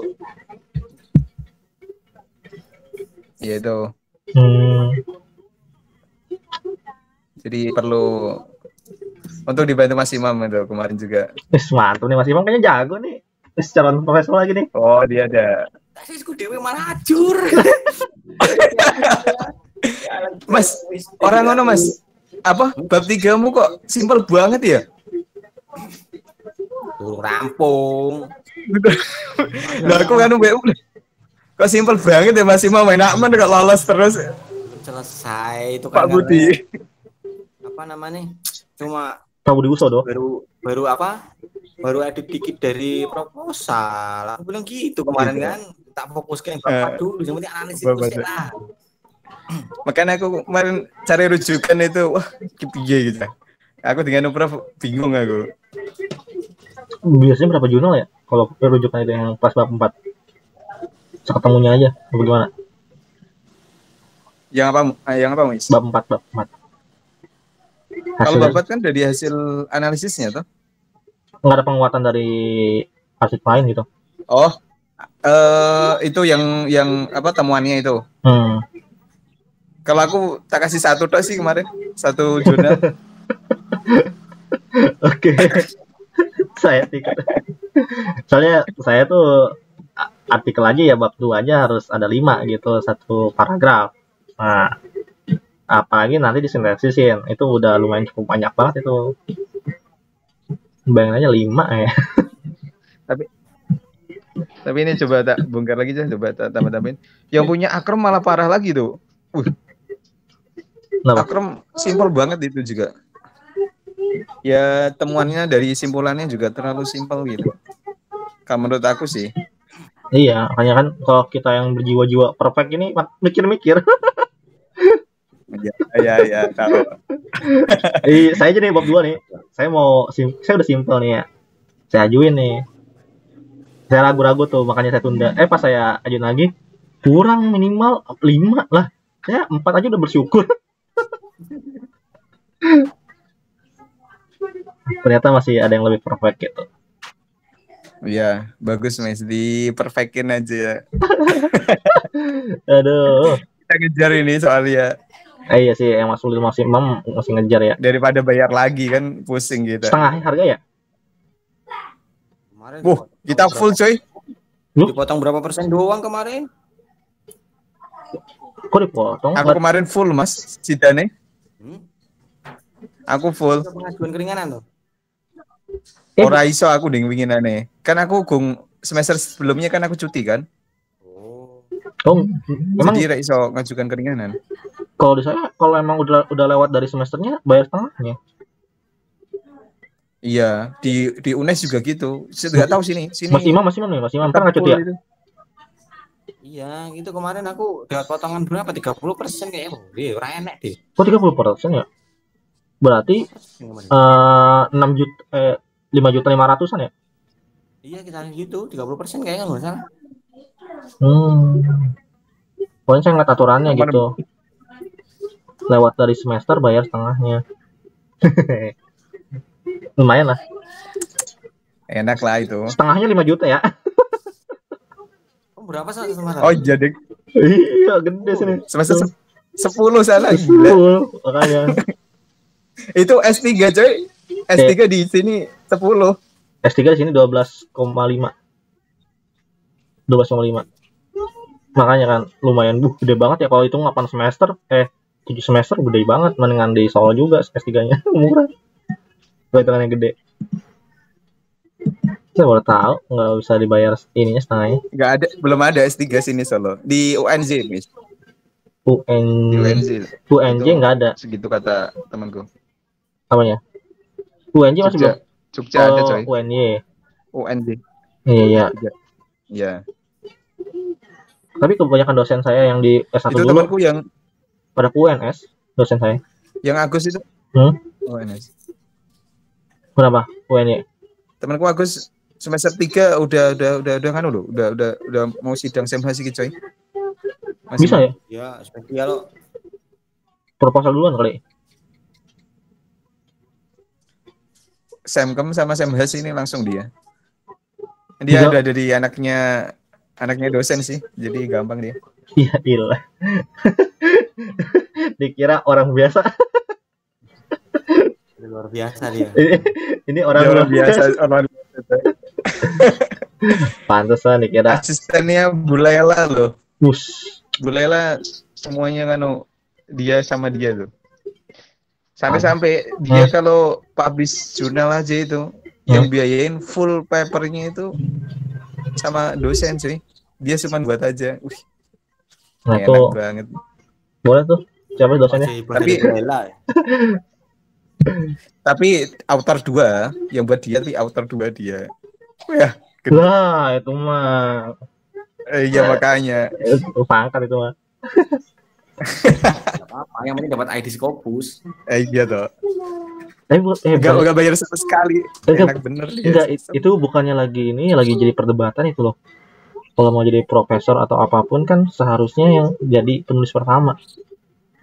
Itu lagi waktu itu kan ada perdebatan. Kalau di poin itu beda Muiz. Poinnya itu kalau dia bikin menulis sendiri, poinnya itu paling tinggi. Nulis sendirian. Dan kalau syarat yang selebihnya, kalau misalkan kenaikan pangkat itu dia harus minimal kalau dari lektor ke asisten apa itu ya? Dokter terendah itu naik itu. Lektor kepala. Ada 2 artikel yang dia penulis pertama. Ada syarat-syaratnya emang. Kalau itu mungkin tambahan aja sih. Oke, ya. Kalau yang jadi autor 2 itu cuma tambahan aja, bukan pokok. Nah, kalau ada autor yang 4 ngapain? Itu cuma biar apa namanya? Tulisannya kelihatan pekerja. Oh. Atau penelitian ada kan, penelitian. Oh iya. Padahal kok banyak ya ada artikel 4 gitu. Tapi saya ngeliat ada loh yang dari luar negeri kan. Kalau di sini ya di saya itu saya kan minim katanya syaratnya itu 2 penulis ya. Nah sekarang pas saya coba itu harus minimal 2 penulis. Kalau dilihat di yang luar negeri itu ada 1 penulis doang bisa gitu. Kalau conference 2 penulis ya? Kamu salah dulu gak apa-apa. Ini lagi diskusi dulu mungkin.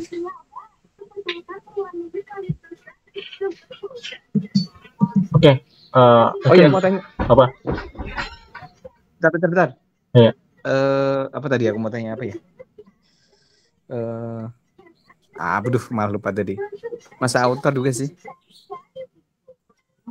Oh iya, kalau publish jurnal internasional biasa gimana ya menurut kalian dia? Jurnal internasional tergantung nih masalahnya. Saya pernah ngetes di NCTM. Coba deh. Iya. Itu dia jangka waktunya 3 bulan. Jangka waktu apa, Mas?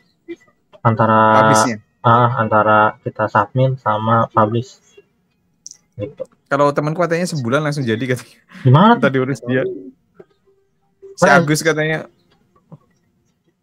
sebulan jadi tak urus ke ini penting tambah duit semua ini udah. Itu kan Scopus itu. Bukan Scopus. Tapi cuma internasional toh. Oh, saya kira Scopus. Tapi makanya aku enaknya gimana ya? Maksudnya kan buat nambah-nambahin itu. Mau nambah luarannya itu. Iya, NCTM sih bagus sih. Kalau saya sih bagus NCTM. NCTM. Hmm. Sinta 2 itu internasional mana, Mas? Scopus itu NCTM Amerika, bro. nasional. Oh, NCTM Amerika aja. Berbayar Iya. semua. Iya NCTM. US sih. Hmm. Elsevier itu lebih ke Mas Uli sebenarnya bisa nggak bayar, tapi yang download yang bayar. Kalau Mas Ulil bayar, yang download Elsevier itu. yang gratis. Tapi cara publishnya Ke Elseviernya aja, sesuai Mas Ulil. di websitenya itu ya. Cari-cari aja jurnalnya apa. Mas Ulil temanya apa, sesuaiin aja sama jurnalnya nanti. Coba-coba aja. Untung kebetulan saya di sini Sinta 4. Makanya kan saya kalau udah di awal Sinta 4 berarti di seminar hasilnya itu bisa seminar biasa doang.